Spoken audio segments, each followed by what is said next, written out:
The Wanderings of Freya. Part 1, The Necklace Brisingamen. Now, though Frey was made king and schoolmaster of the Light Elves, and spent the greater part of his time with them in Alfheim, his sister Freya remained in the city of Asgard, and had a palace built for her named Folkvang. In this palace there was one very beautiful hall, Sesruna the roomy seated where Freya entertained her guests, and she had always plenty of them, for every one liked to look at her beautiful face, and listen to her enchanting music which was quite superior to anybody else's. She had, moreover, a wonderful husband named Odr, who was one of the sons of the immortals, and had come from a long way off on purpose to marry her. Freya was a little proud of this, and used often to speak of it to Frigga and the other ladies of Asgard. Some of them said she was a very fortunate person, but some were a little jealous of her, whilst Frigga always gravely warned her not to be vain on account of her happiness, lest sorrow should overtake her unawares. Everything went on quite smoothly, however, for a long time, Freya leading a very gay and beautiful life in the sunshine of her happiness, and herself a very radiant joy to every one around her. But one day, one unlucky day, Freya, this fair and sunshiny young Vanna, went out alone from Asgard to take a walk in Alfheim.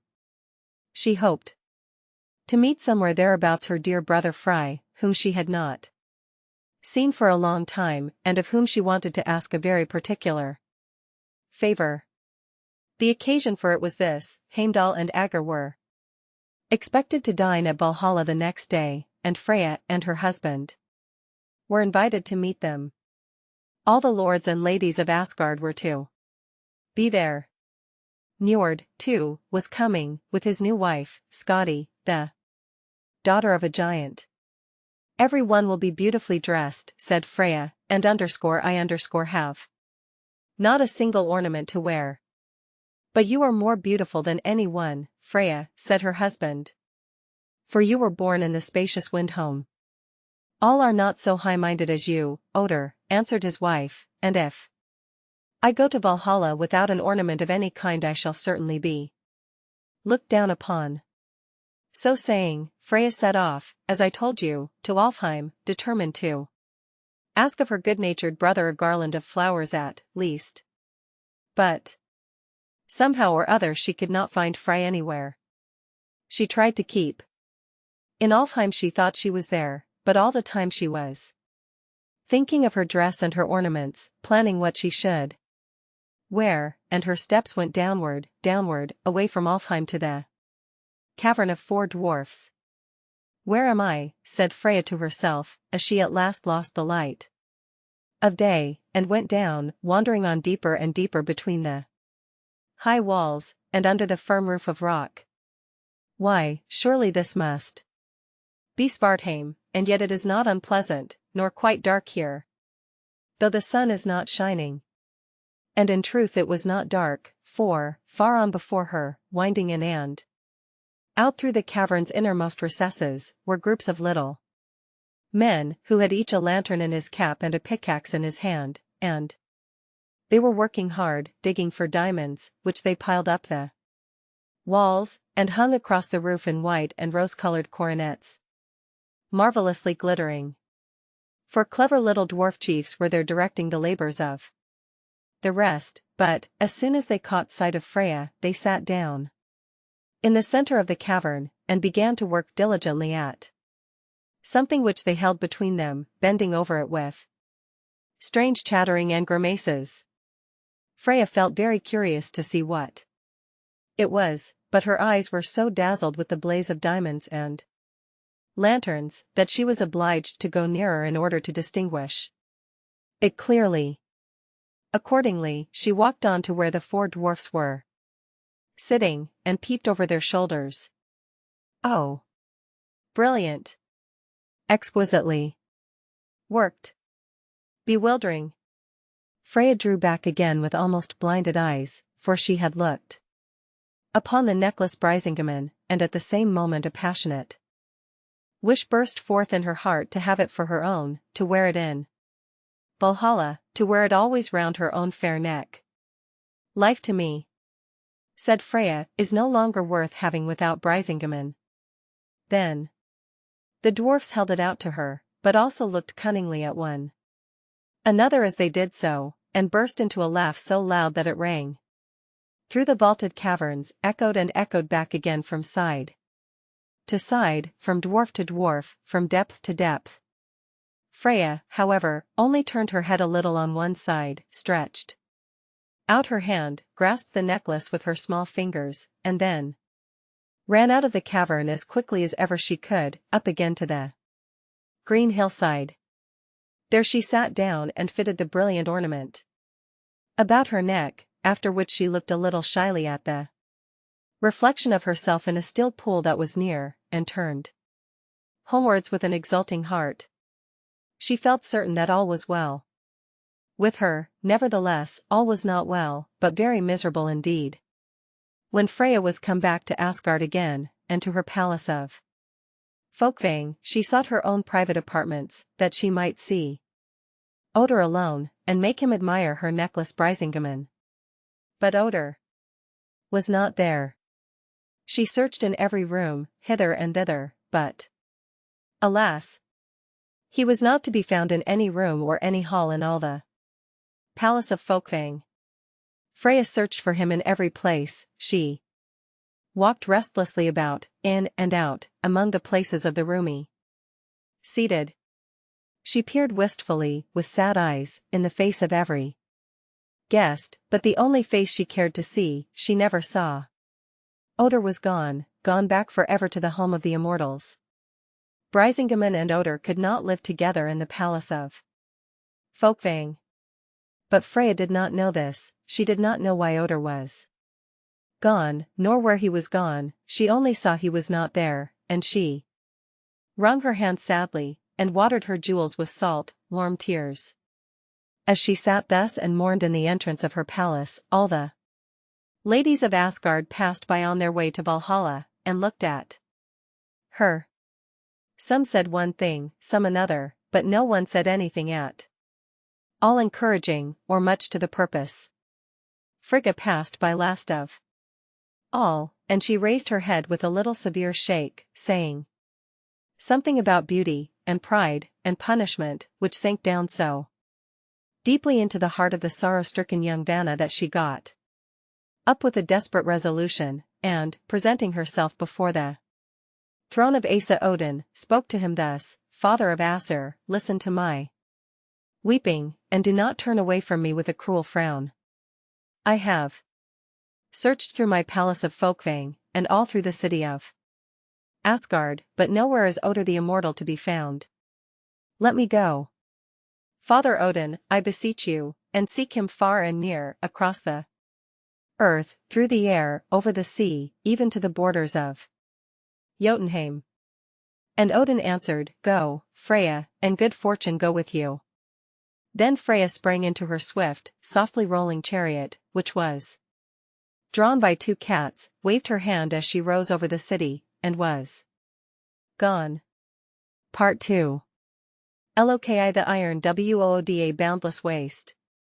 The cats champed their bright bits, and skimmed alike over earth and air with swift, clinging steps, eager and noiseless. The chariot rolled on, and Freya was carried away up and down into every part of the world, weeping golden tears wherever she went. They fell down from her pale cheeks, and rippled away behind her in little sunshiny rivers, that carried beauty and weeping to every land. She came to the greatest city in the world, and drove down its wide streets. But none of the houses here are good enough for Odin, said Freya to herself. I will not ask for him at such doors as these. So she went straight on to the palace of the king. Is Odin in this palace? She asked of the gatekeeper. Is Odin, the immortal, living with the king? But the gatekeeper shook his head, and assured her that his master had never even heard of such a person. Then Freya turned away, and knocked at many other stately doors, asking for Odin, but no one in all that great city so much as knew her husband's name. Then Freya went into the long, narrow lanes and shabby streets, where the poor people lived, but there it was all the same, every one said only, "No, not here," and stared at her. In the night time Freya went quite away from the city, and the lanes, and the cottages, far off to the side of a lake, where she lay down and looked over into the water. By and by the moon came and looked there too, and the Queen of Night saw a calm face in the water, serene and high, but the Queen of Beauty saw a troubled face, frail and fair. Brisingamen was reflected in the water too, and its rare colors flashed from the little waves. Freya was pleased at the sight of her favorite ornament, and smiled even in the midst of her tears, but as for the moon, instead of Brisingamen, the deep sky and the stars were around her. At last Freya slept by the side of the lake, and then a dark shape crept up the bank on which she was lying, sat down beside her, and took her fair head between its hands. It was Loki, and he began to whisper into Freya's ear as she slept. "You were quite right, Freya," he said, "to go out and try to get something for yourself in Svartheim, instead of staying at home with your husband. It was very wise of you to care more for your dress and your beauty than for odor. You went down into Svartheim and found Brisingamen. Then the immortal went away, but is not Brisingamen better than he? Why do you cry, Freya? Why do you start so?" Freya turned, moaning, and tried to lift her head from between his hands, but she could not, and it seemed in her dream as if a terrible nightmare brooded over her. "Brisingamen is dragging me down," she cried in her sleep, and laid her little hand upon the clasp without knowing what she was doing. Then a great laugh burst forth in Svartheim, and came shuddering up through the vaulted caverns until it shook the ground upon which she lay. Loki started up, and was gone before Freya had time to open her eyes. It was morning, and the young Vanna prepared to set out on her journey. "Brisingamen is fair," she said, as she bade farewell to her image in the lake. "Brisingamen is fair, but I find it heavy sometimes." After this, Freya went to many cities, and towns, and villages, asking everywhere for Odin, but there was not one in all the world who could tell her where he was gone, and at last her chariot rolled eastward and northward to the very borders of Jotunheim. There Freya stopped, for before her lay Jarnvid, the iron wood, which was one road from earth to the abode of the giants, and whose tall trees, black and hard, were trying to pull down the sky with their iron claws. In the entrance sat an iron witch, with her back to the forest, and her face towards the Vanna. Jarnvid was full of the sons and daughters of this iron witch. They were wolves, and bears, and foxes, and many-headed ravenous birds. Eastward, croaked a raven as Freya drew near. Eastward in the iron wood the old one sitteth. And there she did sit, talking in quarrelsome tones to her wolf sons and vulture daughters, who answered from the wood behind her, howling, screeching, and screaming all at the same time. There was a horrible din, and Freya began to fear that her low voice would never be heard.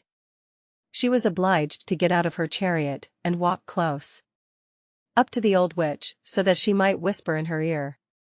"Can you tell me, old mother," she said, "where Odin is? Have you seen him pass this way?"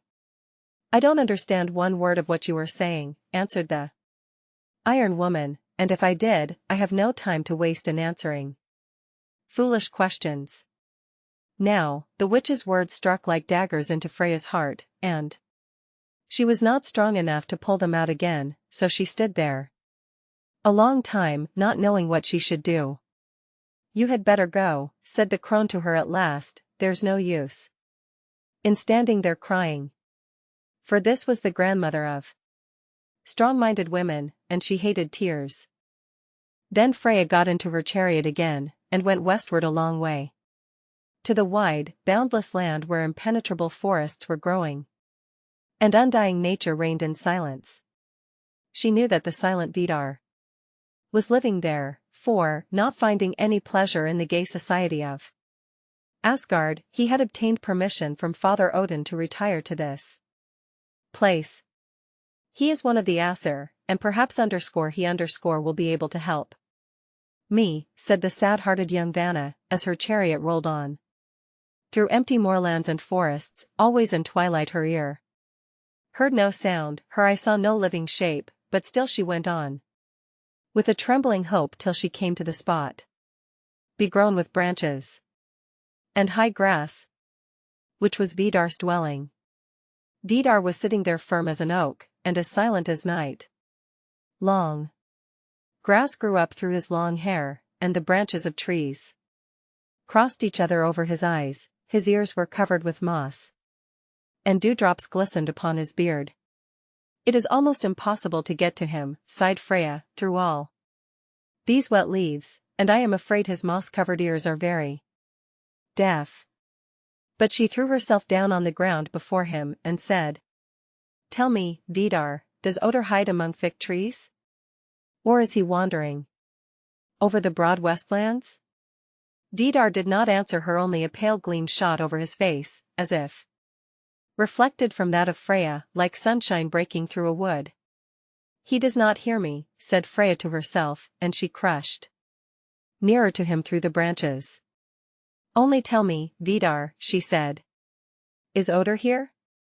But Vidar said nothing, for he had no voice. Then Freya hid her face in her lap, and wept bitterly for a long time.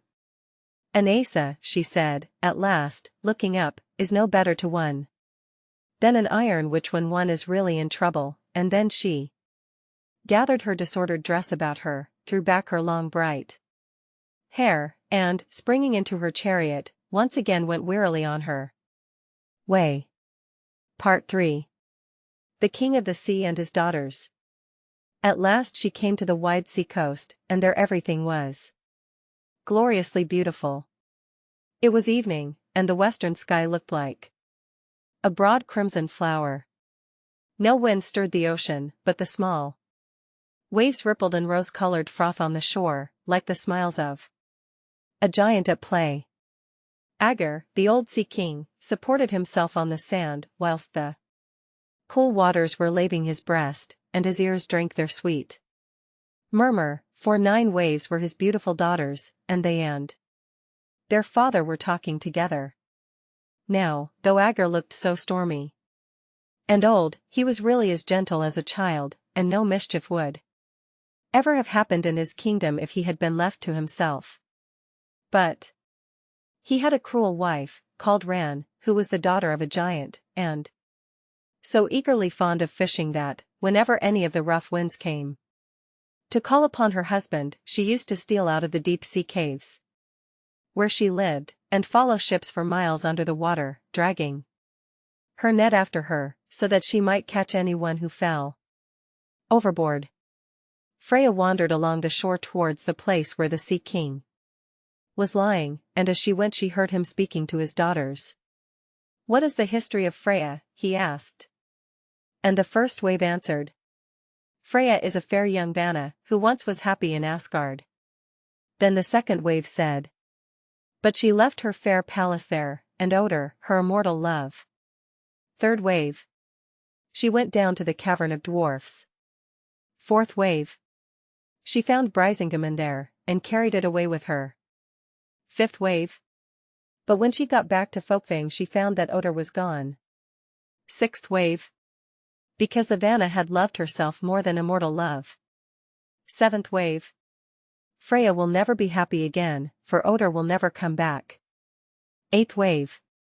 Odin will never come back as long as the world shall last. Ninth wave.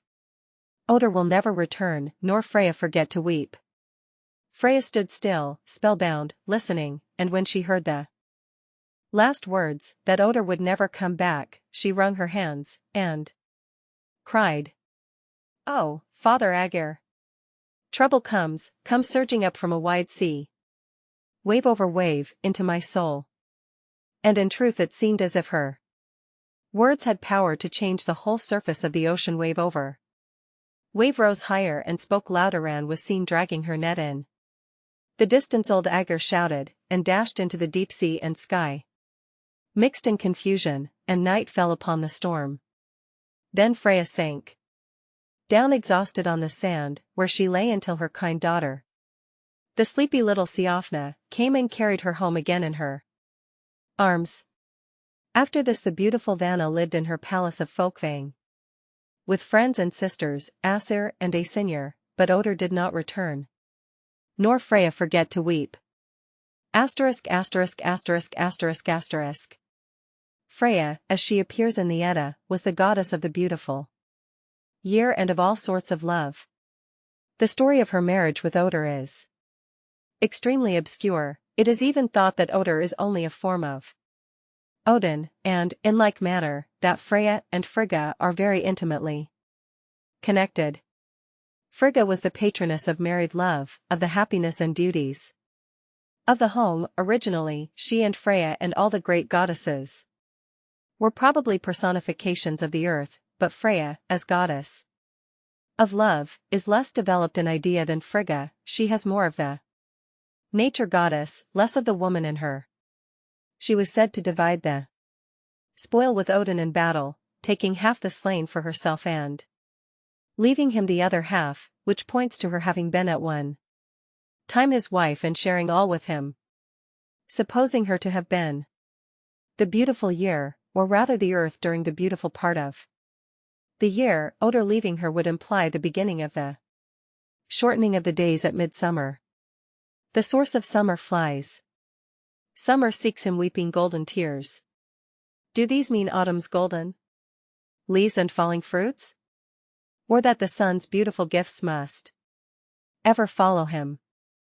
This myth of summer's source, the sun, declining from the year has, it is supposed, been given to Odr because it was not important enough to belong to the greatest of the gods, although it was really wrapped up in his nature, and the names Odr and Odin are identical.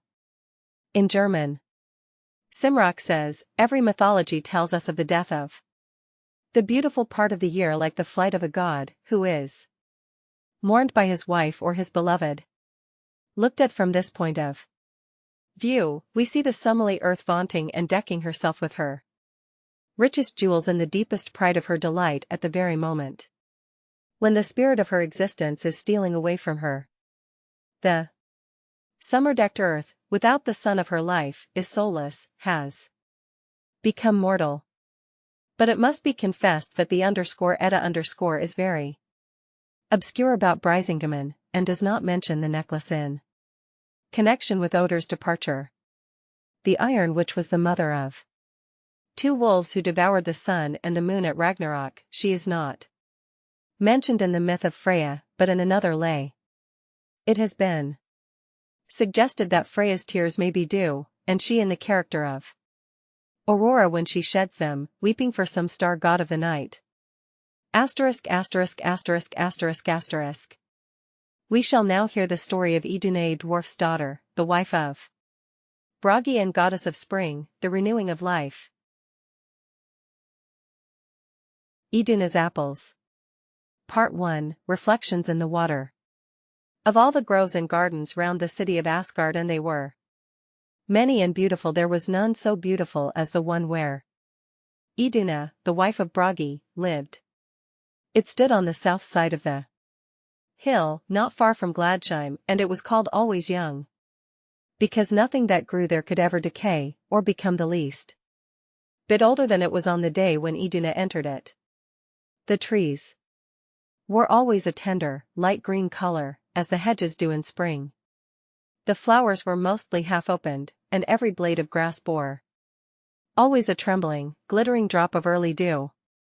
Brisk little winds wandered about the grove, making the leaves dance from morning till night and swaying backwards and forwards the heads of the flowers. Blow away, said the leaves to the wind, for we shall never be tired. And you will never be old, said the winds in answer. And then the birds took up the chorus and sang, never tired and never old. Iduna, the mistress of the grove, was fit to live among young birds. and tender leaves, and spring flowers.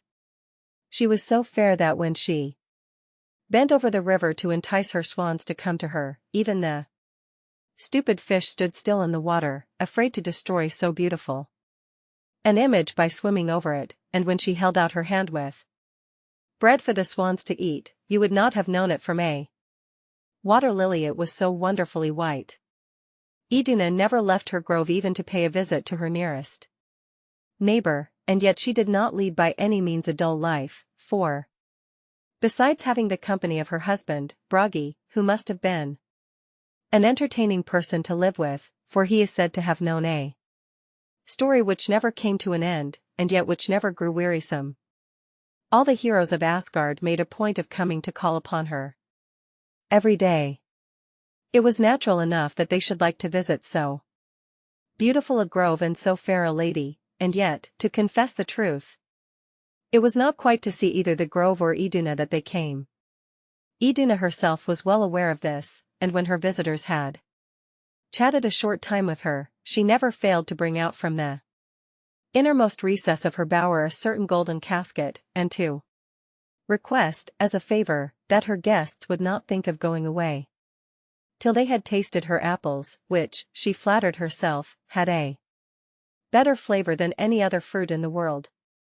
It would have been quite unlike a hero of Asgard to have refused such courtesy, and, besides, Iduna was not as far wrong about her apples as hostesses generally are, when they boast of the good things on their tables. There is no doubt her apples had a peculiar flavor, and if anyone of the heroes happened to be a little tired, or a little out of spirits, or a little cross, when he came into the bower, it always followed that, as soon as he had eaten one apple, he found himself as fresh, and vigorous, and happy as he had ever been in his life. So fond were the heroes of these apples, and so necessary did they think them to their daily comfort, that they never went on a journey without requesting Iduna to give them one or two, to fortify them against the fatigues of the way. Iduna had no difficulty in complying with this request. She had no fear of her store ever failing, for as surely as she took an apple from her casket another fell in, but where it came from Iduna could never discover. She never saw it till it was close to the bottom of the casket, but she always heard the sweet tinkling sound it made when it touched the golden rim. It was as good as play to Iduna to stand by her casket, taking the apples out, and watching the fresh rosy ones come tumbling in, without knowing who threw them.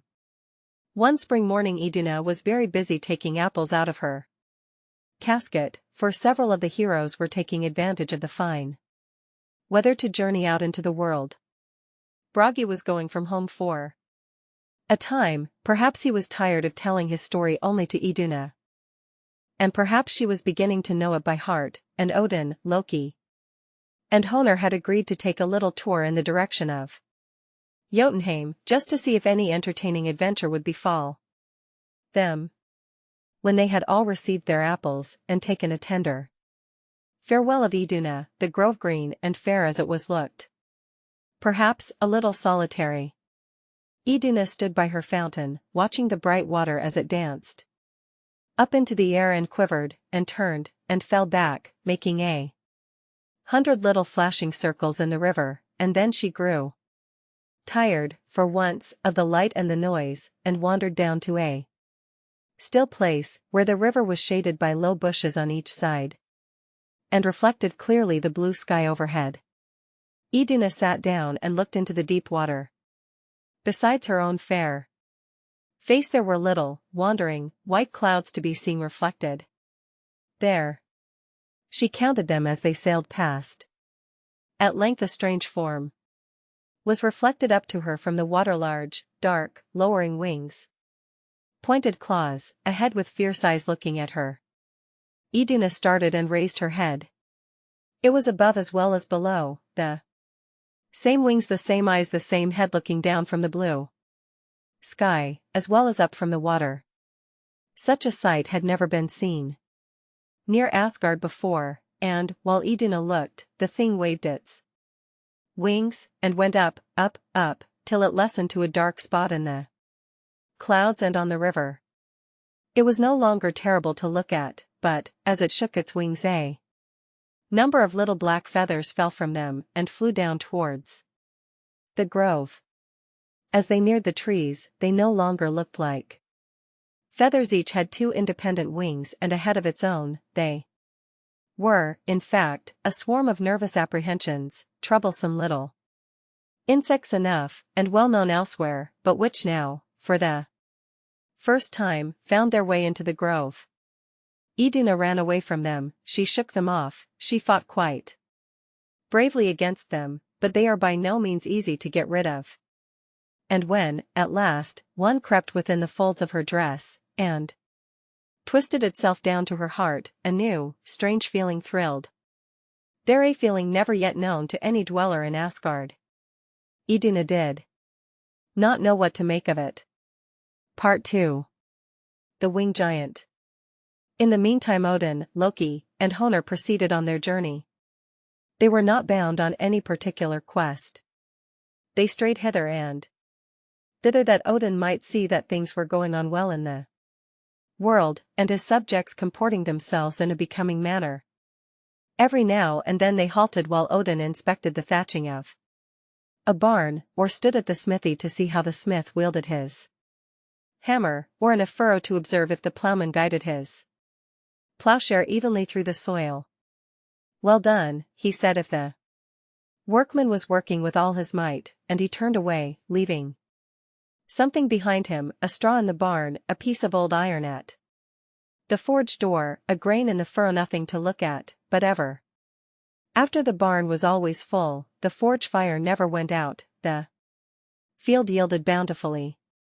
Towards noon the Aesir reached a shady valley, and, feeling tired and hungry, Odin proposed to sit down under a tree, and while he rested and studied a book of runes which he had with him, he requested Loki and Honor to prepare some dinner.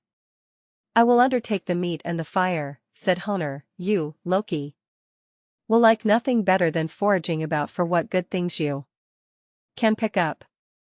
That is precisely what I mean to do, said Loki. There is a farmhouse near here, from which I can perceive a savory smell.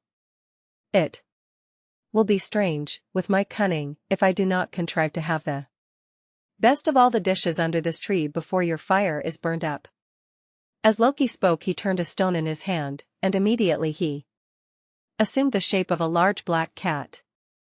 In this form he stole in at the kitchen window of a farmhouse, where a busy housewife was intent on taking pies and cakes from a deep oven, and ranging them on a dresser under the window.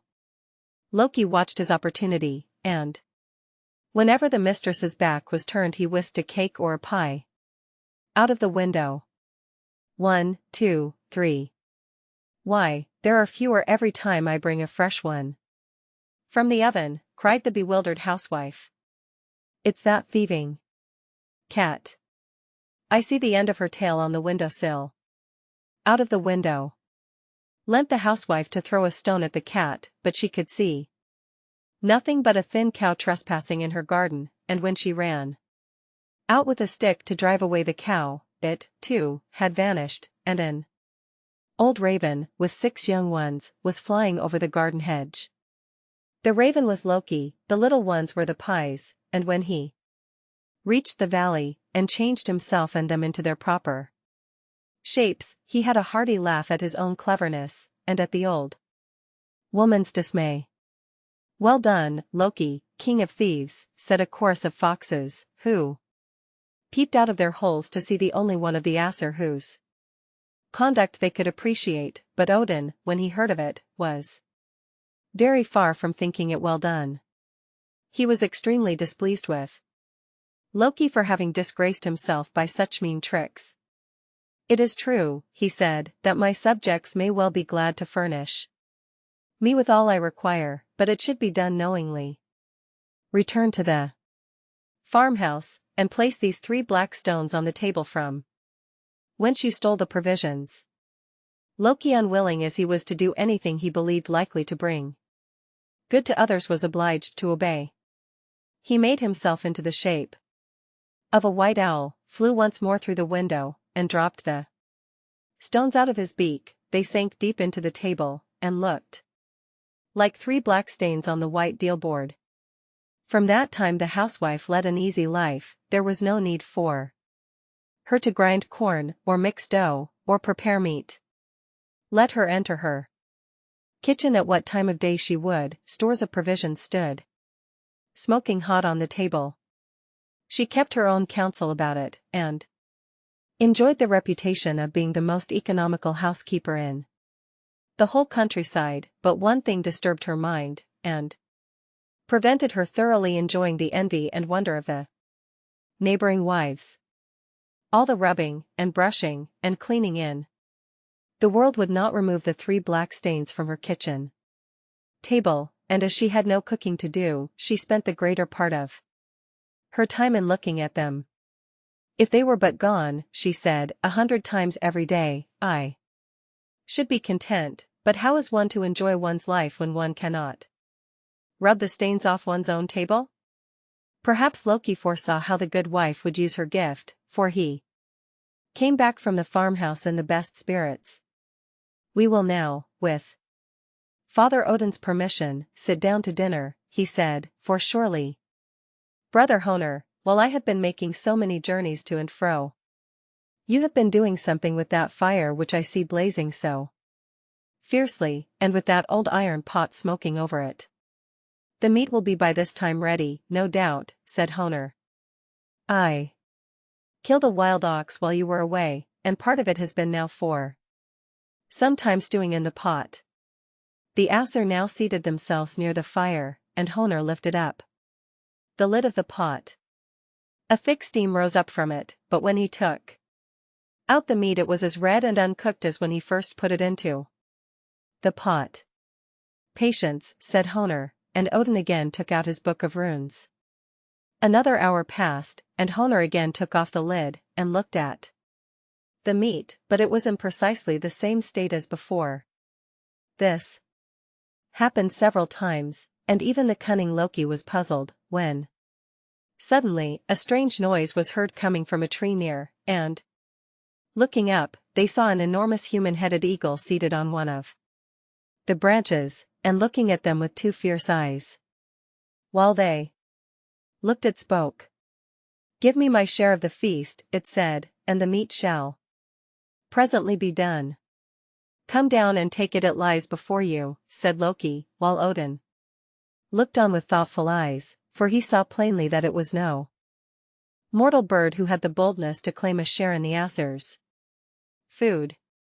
Undaunted by Odin's majestic looks, the eagle flew down, and, seizing a large piece of meat, was going to fly away with it, when Loki, thinking he had now got the bird in his power, took up a stick that lay near, and struck a hard blow on the eagle's back. The stick made a ringing sound as it fell, but, when Loki tried to draw it back, he found that it stuck with extraordinary force to the eagle's back. Neither could he withdraw his own hands from the other end. Something like a laugh came from the creature's half-human, half-bird-like mouth, and then it spread its dark wings and rose up into the air, dragging Loki after. It is as I thought, said Odin, as he saw the eagle's enormous bulk brought out against the sky. It is Thiassi, the strongest giant in Jotunheim, who is presumed to show himself in our presence. Loki has only received the reward of his treachery, and it would ill become us to interfere in his behalf, but, as the monster is near, it will be well for us to return to Asgard, lest any misfortune should befall the city in our absence. While Odin spoke, the winged creature had risen up so high as to be invisible even to the eyes of the Aesir, and, during their return to Asgard, he did not again appear before them, but, as they approached the gates of the city, they were surprised to see Loki coming to meet them. He had a crestfallen and bewildered look, and when they questioned him as to what had happened to him since they parted in such a strange way, he declared himself to be quite unable to give any further account of his adventures than that he had been carried rapidly through the air by the giant, and, at last, thrown down from a great height near the place where the Aesir met him. Odin looked steadfastly at him as he spoke, but he forbore to question him further, for he knew well that there was no hope of hearing the truth from Loki, and he kept within his own mind the conviction he felt that some disastrous result must follow a meeting between two such evildoers as Loki and the giant Thiassi. That evening, when the Aesir were all feasting and telling stories to each other in the great hall of Valhalla, Loki stole out from Gladsheim and went alone to visit Iduna in her grove. It was a still, bright evening. The leaves of the trees moved softly up and down, whispering sweet words to each other. The flowers, with half-shut eyes, nodded sleepily to their own reflections in the water, and Iduna sat by the fountain, with her head resting in one hand, thinking of pleasant things. It is all very well, thought Loki, but I am not the happier because people can here live such pleasant lives. It does not do me any good, or cure the pain I have had so long in my heart. Loki's long shadow for the sun was setting fell on the water as he approached, and made Iduna start. She remembered the sight that had disturbed her so much in the morning, but when she saw only Loki, she looked up and smiled kindly, for he had often accompanied the other Aesir in their visits to her grove. I am wearied with a long journey, said Loki abruptly, and I would eat one of your apples to refresh me after my fatigue. The casket stood by Iduna's side, and she immediately put in her hand and gave Loki an apple.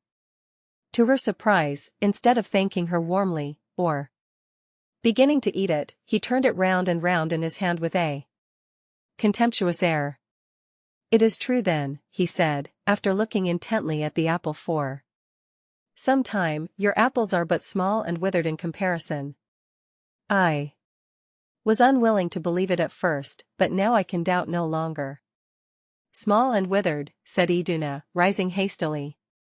Nay, Asa Odin himself, who has traversed the whole world, assures me that he has never seen any to be compared to them. That will never be said again, returned Loki, for this very afternoon I have discovered a tree, in a grove not far from Asgard, on which grow apples so beautiful that no one who has seen them will ever care again for yours. I do not wish to see or hear of them, said Iduna, trying to turn away with an indifferent air, but Loki followed her, and continued to speak more and more strongly of the beauty of this new fruit, hinting that Iduna would be sorry that she had refused to listen when she found all her guests deserting her for the new grove, and when even Bragi began to think lightly of her and of her gifts. At this, Iduna sighed, and Loki came up close to her, and whispered in her ear. It is but a short way from Asgard, and the sun has not yet set. Come out with me, and, before anyone else has seen the apples, you shall gather them, and put them in your casket, and no woman shall ever have it in her power to boast that she can feast the Aesir more sumptuously than Iduna. Now Iduna had often been cautioned by her husband never to let anything tempt her to leave the grove, and she had always been so happy here, that she thought there was no use in his telling her the same thing so often over, but now her mind was so full of the wonderfully beautiful fruit, and she felt such a burning wish to get it for herself, that she quite forgot her husband's commands. It is only a little way, she said to herself, there can be no harm in going out just this once, and, as Loki went on urging her, she took up her casket from the ground hastily, and begged him to show her the way to this other grove. Loki walked very quickly, and Idun had not time to collect her thoughts before she found herself at the entrance of Always Young.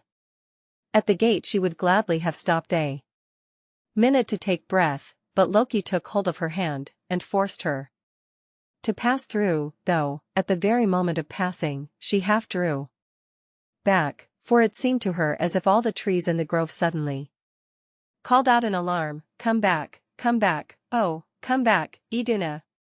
She half drew back her hand, but it was too late, the gate fell behind her, and she and Loki stood together without the grove. The trees rose up between them and the setting sun, and cast a deep shadow on the place where they stood. A cold night air blew on Iduna's cheek, and made her shiver. Let us hasten on, she said to Loki, let us hasten on, and soon come back again. But Loki was not looking on, he was looking up. Iduna raised her eyes in the direction of his, and her heart died within her, for there, high up over her head, just as she had seen it in the morning, hung the lowering, dark wings, the sharp talons, the fierce head, looking at her. For one moment it stood still above her head, and then lower, lower, lower, the huge shadow fell, and, before Idun found breath to speak, the dark wings were folded round her, and she was borne high up in the air, northwards, towards the grey mist that hangs over Jotunheim. Loki watched till she was out of sight, and then returned to Asgard. The presence of the giant was no wonder to him, for he had, in truth, purchased his own release by promising to deliver up Iduna and her casket into his power, but, as he returned alone through the grove, a foreboding fear pressed on his mind. If it should be true, he thought, that Iduna's apples have the wonderful power Odin attributes to them, if I among the rest should suffer from the loss. Occupied with these thoughts, he passed quickly among the trees, keeping his eyes resolutely fixed on the ground. He dare not trust himself to look around, for once, when he had raised his head, he fancied that, gliding through the brushwood, he had seen the dark robes and pale face of his daughter Hela. Part 3. Hela.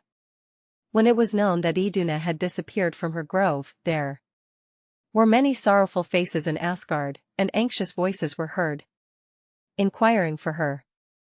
Loki walked about with as grave a face, and asked as many questions as anyone else, but he had a secret fear that became stronger every day, that now, at last, the consequence of his evil ways would find him out.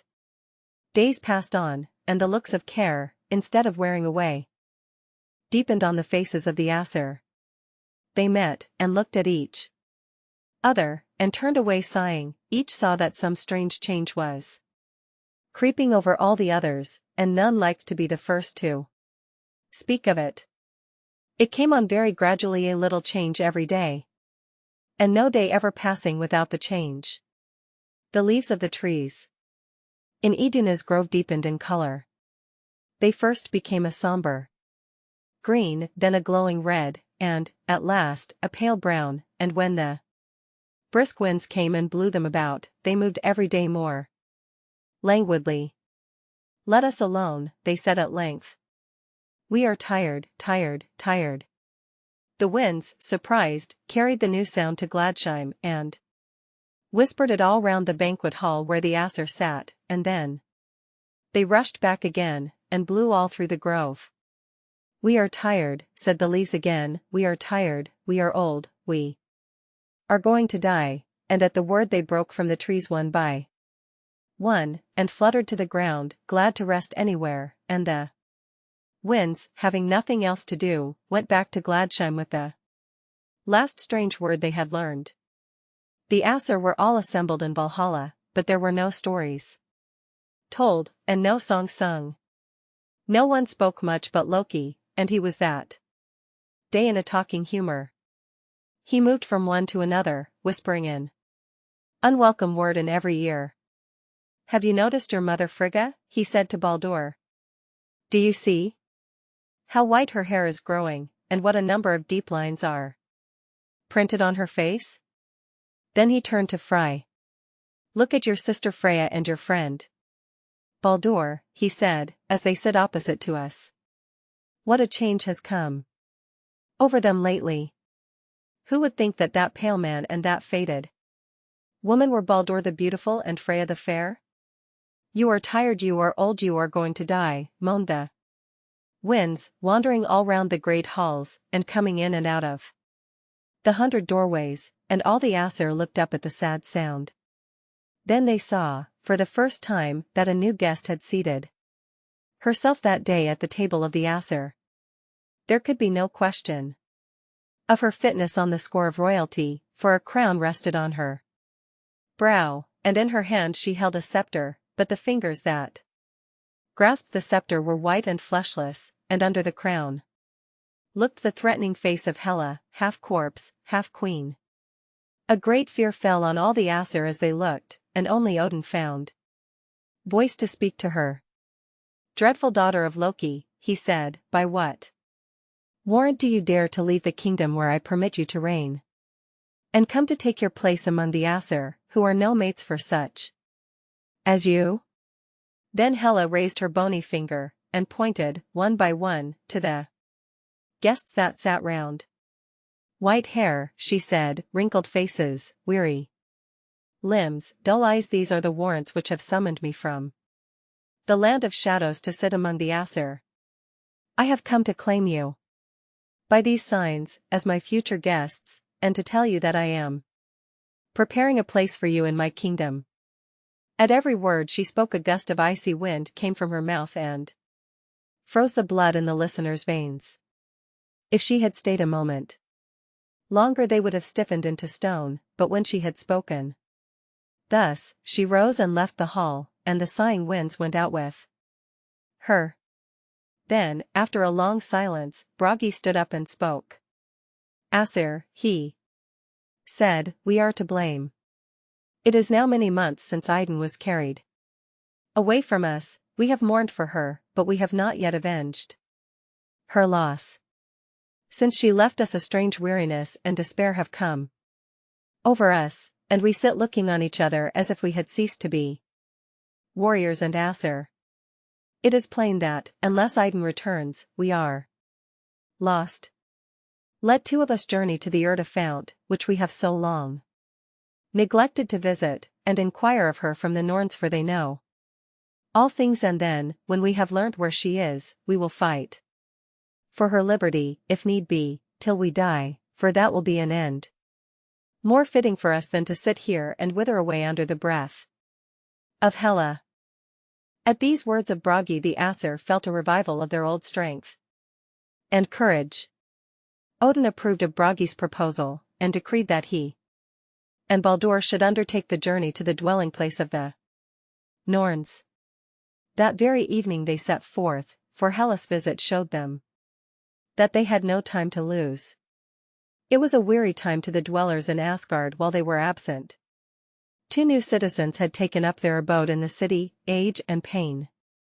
They walked the streets hand in hand, and there was no use in shutting the doors against them, for however closely the entrance was barred, the dwellers in the houses felt them as they passed. Part 4. Through Flood and Fire. At length, Baldur and Bragi returned with the answer of the Norns, couched in mystic words, which Odin alone could understand.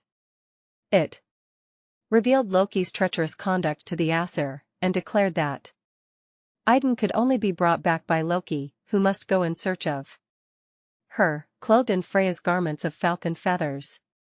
Loki was very unwilling to venture on such a search, but Thor threatened him with instant death if he refused to obey Odin's commands or failed to bring back Iduna, and, for his own safety, he was obliged to allow Freya to fasten the falcon wings to his shoulders, and to set off towards the Asi's castle in Jotunheim, where he well knew that Iduna was imprisoned. It was called a castle, but it was, in reality, a hollow in a dark rock. The sea broke against 2 sides of it, and, above, the seabirds clamored day and night. There the giant had taken Iduna on the night on which she had left her grove, and, fearing lest Odin should spy her from Air Throne, he had shut her up in a gloomy chamber, and strictly forbidden her ever to come out. It was hard to be shut up from the fresh air and sunshine, and yet, perhaps, it was safer for Idun than if she had been allowed to wander about Jotunheim and see the monstrous sights that would have met her there.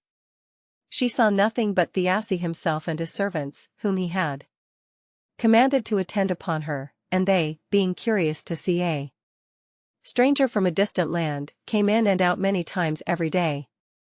They were fair, Iduna saw fair and smiling, and, at first, it relieved her to see such pleasant faces round her, when she had expected something horrible. "Pity me," she used to say to them, "pity me. I have been torn away from my home and my husband, and I see no hope of ever getting back." And she looked earnestly at them, but their pleasant faces never changed, and there was always, however bitterly Idun might be, weeping, the same smile on their lips. At length Iduna, looking more narrowly at them, saw, when they turned their backs to her, that they were hollow behind. They were, in truth, women, who have no hearts, and can never pity anyone. After Iduna saw this, she looked no more at their smiling faces, but turned away her head and wept silently. It is very sad to live among women when one is in trouble.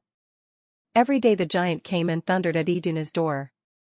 "Have you made up your mind yet," he used to say, "to give me the apples? Something dreadful will happen to you if you take much longer to think of it." Iduna trembled very much every day, but still she had strength to say no, for she knew that the most dreadful thing would be for her to give to a wicked giant the gifts that had been entrusted to her for the use of the Aesir. The giant would have taken the apples by force if he could, but, whenever he put his hand into the casket, the fruit slipped from beneath his fingers, shriveled into the size of a pea, and hid itself in crevices of the casket, where his great fingers could not come. Only when Iduna's little white hand touched it, it swelled again to its own size, and this she would never do while the giant was with her. So the days passed on, and Iduna would have died of grief among the smiling women if it had not been for the moaning sound of the sea and the wild cry of the birds, for, however others may smile, these pity me, she used to say, and it was like music to her. One morning when she knew that the giant had gone out, and when the women had left her alone, she stood for a long time at her window by the sea, watching the mermaids floating up and down on the waves, and looking at heaven with their sad blue eyes. She knew that they were mourning because they had no souls, and she thought within herself that even in prison it was better to belong to the Aesir than to be a mermaid or an woman, were they ever so free or happy. While she was still occupied with these thoughts, she heard her name spoken, and a bird with large wings flew in at the window, and, smoothing its feathers, stood upright before her. It was Loki in Freya's garment of feathers, and he made her understand in a moment that he had come to set her free, and that there was no time to lose. He told her to conceal her casket carefully in her bosom, and then he said a few words over her, and she found herself changed into a sparrow, with the casket fastened among the feathers of her breast. Then Loki spread his wings once more, and flew out of the window, and Iduna followed him. The sea wind blew cold and rough, and her little wings fluttered with fear, but she struck them bravely out into the air and flew like an arrow over the water. "This way lies Asgard," cried Loki, and the word gave her strength. But they had not gone far when a sound was heard above the sea, and the wind, and the call of the seabirds. Thiassi had put on his eagle plumage, and was flying after them. For 5 days and 5 nights the three flew over the water that divides Jotunheim from Asgard, and, at the end of every day, they were closer together, for the giant was gaining on the other two. All the 5 days the dwellers in Asgard stood on the walls of the city watching. On the 6th evening they saw a falcon and a sparrow, closely pursued by an eagle, flying towards Asgard. "There will not be time," said Bragi, who had been calculating the speed at which they flew. "The eagle will reach them before they can get into the city." But Odin desired a fire to be lighted upon the walls, and Thor and Tyr, with what strength remained to them, tore up the trees from the groves and gardens, and made a rampart of fire all round the city. The light of the fire showed Iduna her husband and her friends waiting for her. She made one last effort, and, rising high up in the air above the flames and smoke, she passed the walls and dropped down safely at the foot of Odin's throne. The giant tried to follow, but, wearied with his long flight, he was unable to raise his enormous bulk sufficiently high in the air. The flames scorched his wings as he flew through them, and he fell among the flaming piles of wood, and was burnt to death. How Idun feasted the Aesir on her apples, how they grew young and beautiful again, and how spring, and green leaves, and music came back to the grove. I must leave you to imagine, for I have made my story long enough already, and if I say any more you will fancy that it is Bragi who has come among you, and that he has entered on his endless story. *************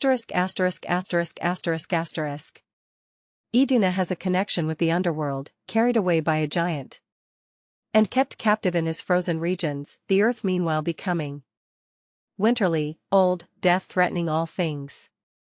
Her story is curiously hinted at in the _Elder Edda_, where Iduna is represented as falling down from Yggdrasil's ash into the netherworld.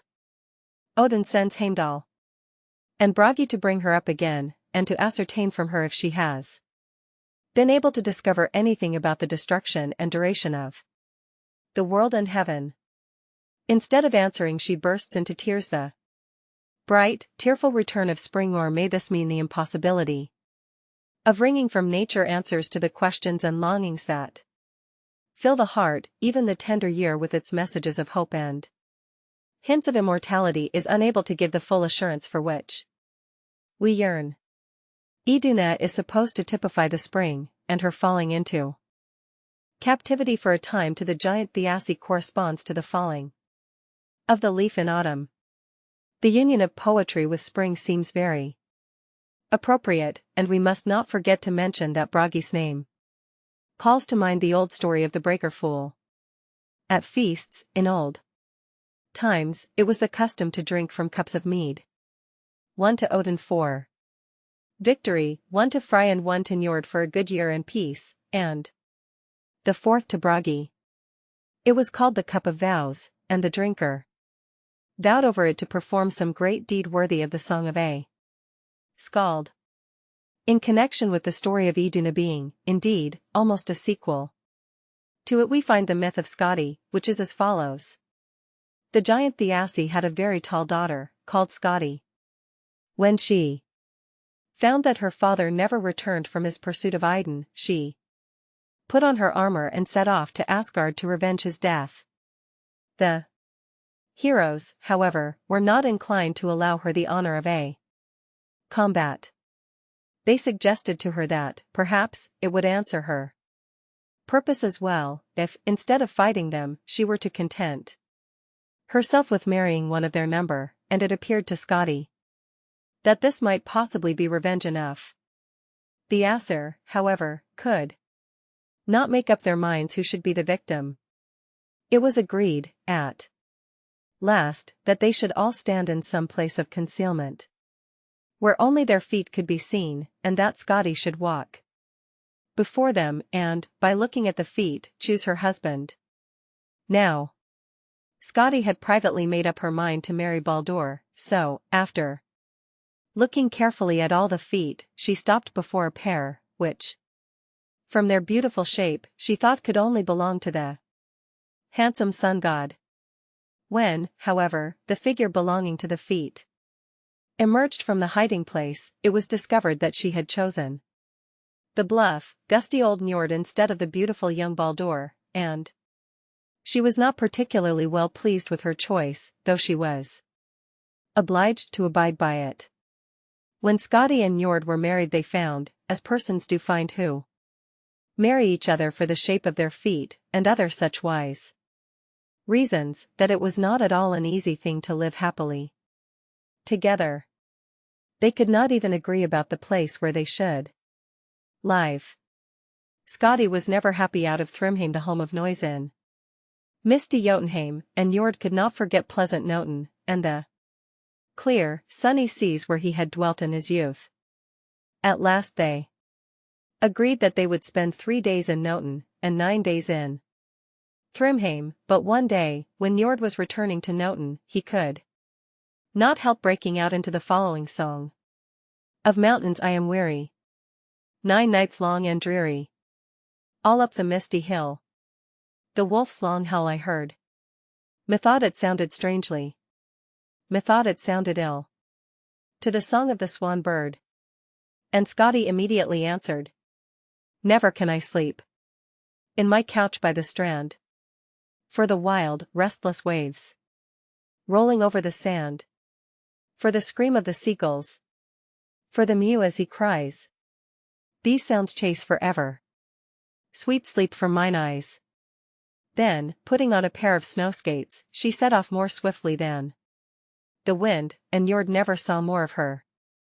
Ever afterwards, with her bow in her hand, she spent her time in chasing wild animals over the snow, and she is the queen and patroness of all skaters.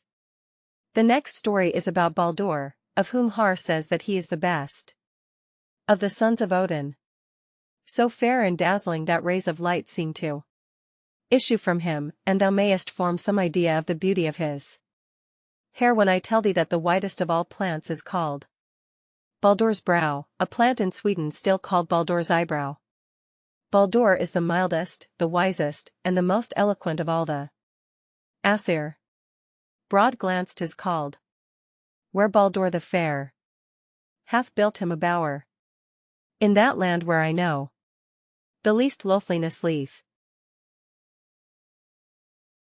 Baldur. Part 1, The Dream. Upon a summer's afternoon it happened that Baldur the bright and bold, beloved of men and Aesir, found himself alone in his palace of Broad Blink. Thor was walking low down among the valleys, his brow heavy with summer heat. Frey and Gerda sported on still waters in their cloud-leaf ship. Odin, for once, slept on the top of air throne. A noonday stillness pervaded the whole earth, and Baldur in Broad Blink, the wide-glancing most sunlit of palaces, dreamed a dream. Now the dream of Baldur was troubled. He knew not whence nor why, but when he awoke he found that a most new and weighty care was within him. It was so heavy that Baldur could scarcely carry it, and yet he pressed it closely to his heart, and said, Lie there, and do not fall on any one but me. Then he rose up, and walked out from the expanded splendor of his hall, that he might seek his own mother, Frigga, and tell her what had happened to him. He found her in her crystal saloon, calm and kind, waiting to listen, and ready to sympathize. So he walked up to her, his hands pressed closely on his heart, and lay down at her feet sighing. What is the matter, dear Baldur? Asked Frigga, gently. I do not know, mother, answered he. I do not know what the matter is, but I have a shadow in my heart.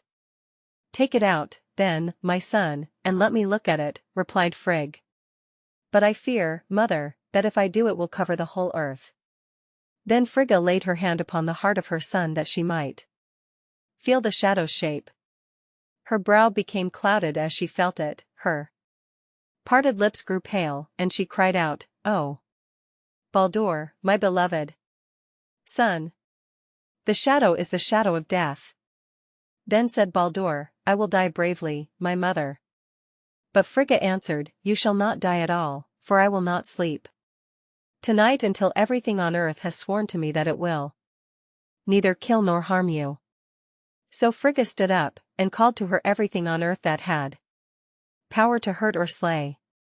First she called all metals to her, and heavy iron ore came lumbering up the hill into the crystal hall, brass and gold, copper, silver, lead, and steel, and stood before the queen, who lifted her right hand high in the air, saying, Swear to me that you will not injure Baldur, and they all swore, and went. Then she called to her all stones, and huge granite came with crumbling sandstone, and white lime, and the round, smooth stones of the seashore, and Frigga raised her arm, saying, "Swear that you will not injure Baldur," and they swore, and went.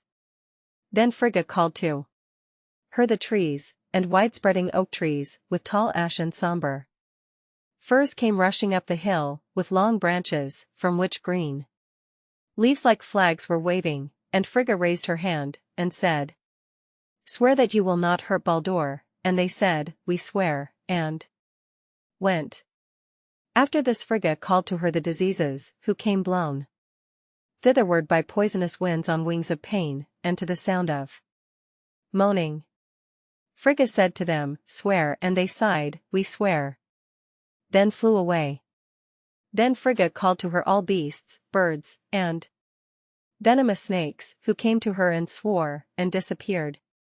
After this she stretched out her hand to Baldur, whilst a smile spread over her face, saying, "And now, my son, you cannot die." But just then Odin came in, and when he had heard from Frigga the whole story, he looked even more mournful than she had done, neither did the cloud pass from his face when he was told of the oath that had been taken. "Why do you still look so grave, my lord?" demanded Frigg, at last. "Baldur cannot now die." But Odin asked very gravely, "Is the shadow gone out of our son's heart, or is it still there?"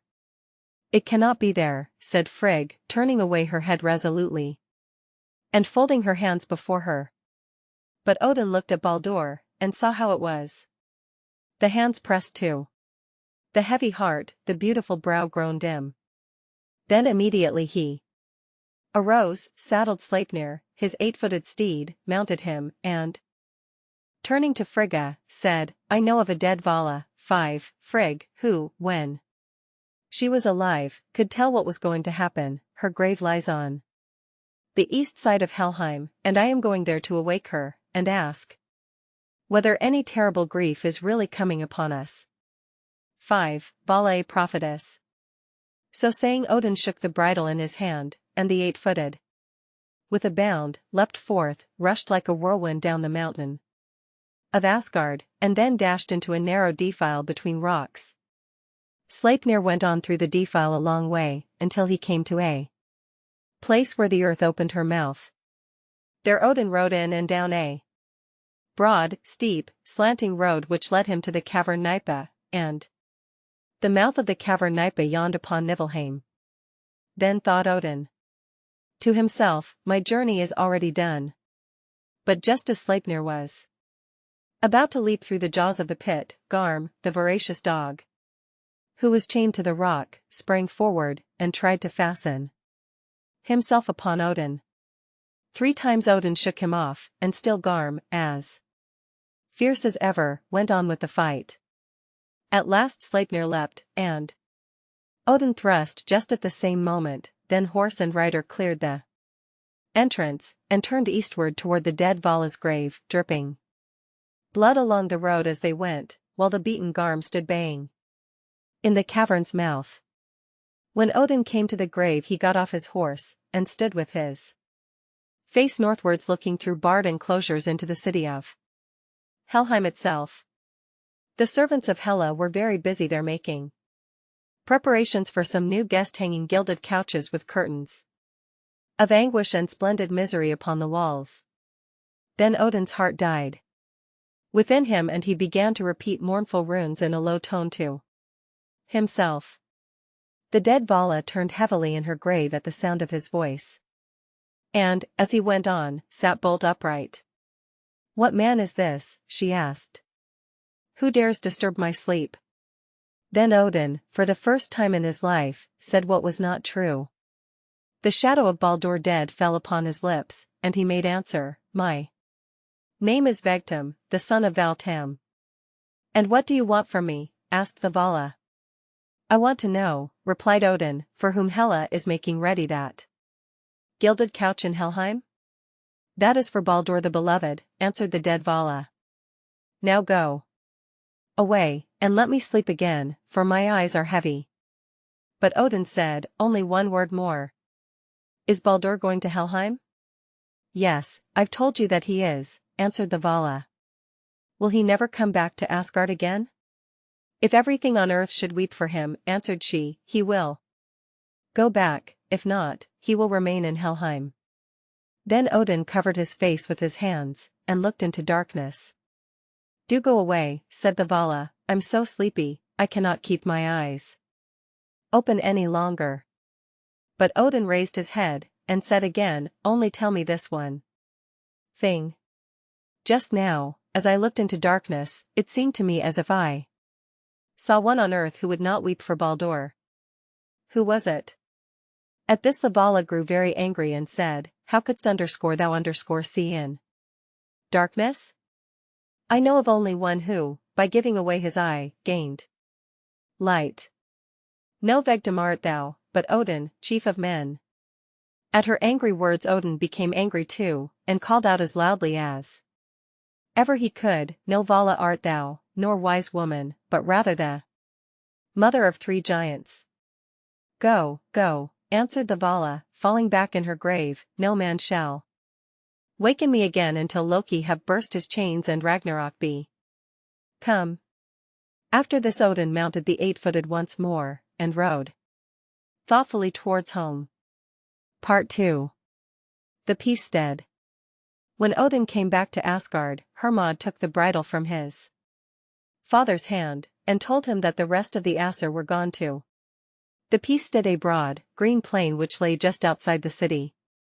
Now this was, in fact, the playground of the Aesir, where they practiced trials of skill one with another, and held tournaments and sham fights. These last were always conducted in the gentlest and most honorable manner, for the strongest law of the Peace Stead was that no angry blow should be struck, or spiteful word spoken, upon the sacred field, and for this reason some have thought it might be well if children also had a Peace Stead to play in. Odin was too much tired by his journey from Helheim to go to the Peace Stead that afternoon, so he turned away, and shut himself up in his palace of Gladsheim. But when he was gone, Loki came into the city by another way, and hearing from Hermod where the Aesir were, set off to join them. When he got to the Peace Stead, Loki found that the Aesir were standing round in a circle shooting at something, and he peeped between the shoulders of 2 of them to find out what it was. To his surprise he saw Baldur standing in the midst, erect and calm, whilst his friends and brothers were aiming their weapons at him. Some hewed at him with their sword, others threw stones at him, some shot arrows pointed with steel, and Thor continually swung Mjolnir at his head. Well, said Loki to himself, if this is the sport of Asgard, what must that of Jotunheim be? I wonder what Father Odin and Mother Frigg would say if they were here? But as Loki still looked, he became even more surprised, for the sport went on, and Baldur was not hurt. Arrows aimed at his very heart glanced back again untinged with blood. The stones fell down from his broad bright brow, and left no bruises there. Swords clave, but did not wound him, Mjolnir struck him, and he was not crushed. At this Loki grew perfectly furious with envy and hatred. And why is Baldur to be so honored, said he, that even steel and stone shall not hurt him? Then Loki changed himself into a little, dark, bent, old woman, with a stick in his hand, and hobbled away from the Peace Stead to Frigga's cool saloon. At the door he knocked with his stick. Come in, said the kind voice of Frigg, and Loki lifted the latch. Now when Frigga saw, from the other end of the hall, a little, bent, crippled, old woman, come hobbling up her crystal floor, she got up with true queenliness, and met her halfway, holding out her hand, and saying in the kindest manner, pray sit down, my poor old friend. For it seems to me that you have come from a great way off. That I have, indeed, answered Loki in a tremulous, squeaking voice. And did you happen to see anything of the Aesir? Asked Frigg, as you came? Just now I passed by the Peace Stead, and saw them at play. What were they doing? shooting at Baldur. Then Frigg bent over her work with a pleased smile on her face. And nothing hurt him, she said. Nothing, answered Loki, looking keenly at her. No, nothing, murmured Frigg, still looking down and speaking half musingly to herself, for all things have sworn to me that they will not. Sworn, exclaimed Loki, eagerly, what is that you say? Has everything sworn then? Everything, answered she, excepting, indeed, the little shrub mistletoe, which grows, you know, on the west side of Valhall, and to which I said nothing, because I thought it was too young to swear. Excellent, thought Loki, and then he got up. You're not going yet, are you? Said Frigg, stretching out her hand. And looking up at last into the eyes of the old woman. I'm quite rested now, thank you, answered Loki in his squeaky voice, and then he hobbled out at the door, which clapped after him and sent a cold gust into the room. Frigga shuddered, and thought that a serpent was gliding down the back of her neck. When Loki had left the presence of Frigg, he changed himself back to his proper shape, and went straight to the west side of Valhall, where the mistletoe grew. Then he opened his knife, and cut off a large branch, saying these words, too young for Frigga's oaths, but not too weak for Loki's work. After which he set off for the peace stead. Once more, the mistletoe in his hand. When he got there he found that the Aesir were still at their sport, standing round, taking aim, and talking eagerly, and Baldur did not seem tired. But there was one who stood alone, leaning against a tree, and who took no part in what was going on. This was Hoda, Baldur's blind twin brother. He stood with his head bent downwards, silent, whilst the others were speaking, doing nothing when they were most eager. And Loki thought that there was a discontented expression on his face, just as if he were saying to himself, nobody takes any notice of me. So Loki went up to him, and put his hand upon his shoulder. And why are you standing here all alone, my brave friend, said he. Why don't you throw something at Baldur? HEW at him with a sword. Or show him some attention of that sort. I haven't got a sword, answered Hoda, with an impatient gesture. And you know as well as I do, Loki, that Father Odin does not approve of my wearing warlike weapons, or joining in sham fights. Because I am blind. Oh. Is that it? Said Loki. Well, I only know I shouldn't like to be left out of everything. However, I've got a twig of mistletoe here, which I'll lend you if you like, a harmless little twig enough, but I shall be happy to guide your arm if you would like to throw it, and Baldur might take it as a compliment from his twin brother. Let me feel it, said Hoda, stretching out his uncertain hands. This way, my dear friend, said Loki, giving him the twig. Now, as hard as ever you can, to do him honor throw. Hoda threw. Baldur fell, and the shadow of death covered the whole earth. Part 3. Baldur dead. One after another they turned and left the peace stead, those friends and brothers of the slain. One after another they turned and went towards the city, crushed hearts, heavy footsteps, no word amongst them, a shadow upon all. The shadow was in Asgard too, had walked through Frigga's hall, and seated itself upon the threshold of Gladsheim. Odin had just come out to look at it, and Frigg stood by in mute despair as the Aesir came up. Loki did it. Loki did it, they said at last in confused, hoarse whispers, and they looked from one to another, upon Odin, upon Frigg, upon the shadow which they saw before them, and which they felt within. Loki did it. Loki, Loki, they went on saying, but it was no use repeating the name of Loki over and over again when there was another name they were too sad to utter which yet filled all their hearts. Baldur. Frigga said it first, and then they all went to look at him lying down so peacefully on the grass dead. Carry him to the funeral pyre, said Odin, at length, and four of the Aesir stooped down, and lifted their dead brother.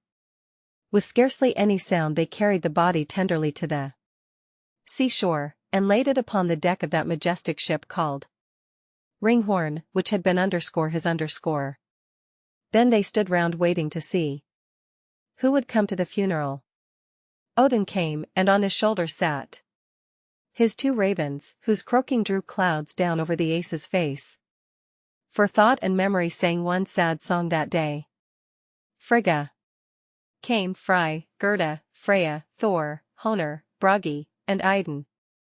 Heimdall came sweeping over the tops of the mountains on golden mane, his swift, bright steed.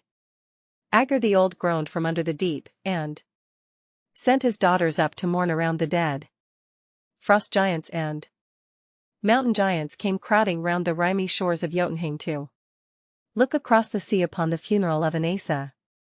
Nanna came, Baldur's fair young wife, but when she saw the dead body of her husband her own heart broke with grief, and the Aesir laid her beside him on the stately ship. After this Odin stepped forward, and placed a ring on the breast of his son, whispering something at the same time in his ear, but when he and the rest of the Aesir tried to push Ringhorn into the sea before setting fire to it, they found that their hearts were so heavy they could lift nothing. So they beckoned to the giantess Hyrrokin to come over from Jotunheim and help them. She, with a single push, set the ship floating, and then, whilst Thor stood up, holding Mjolnir high in the air, Odin lighted the funeral pile of Baldur and of Nanna. So Ringhorn went out floating towards the deep, and the funeral fire burned on. Its broad red flame burst forth towards heaven, but when the smoke would have gone upward too, the winds came sobbing and carried it away. Part 4. Helheim.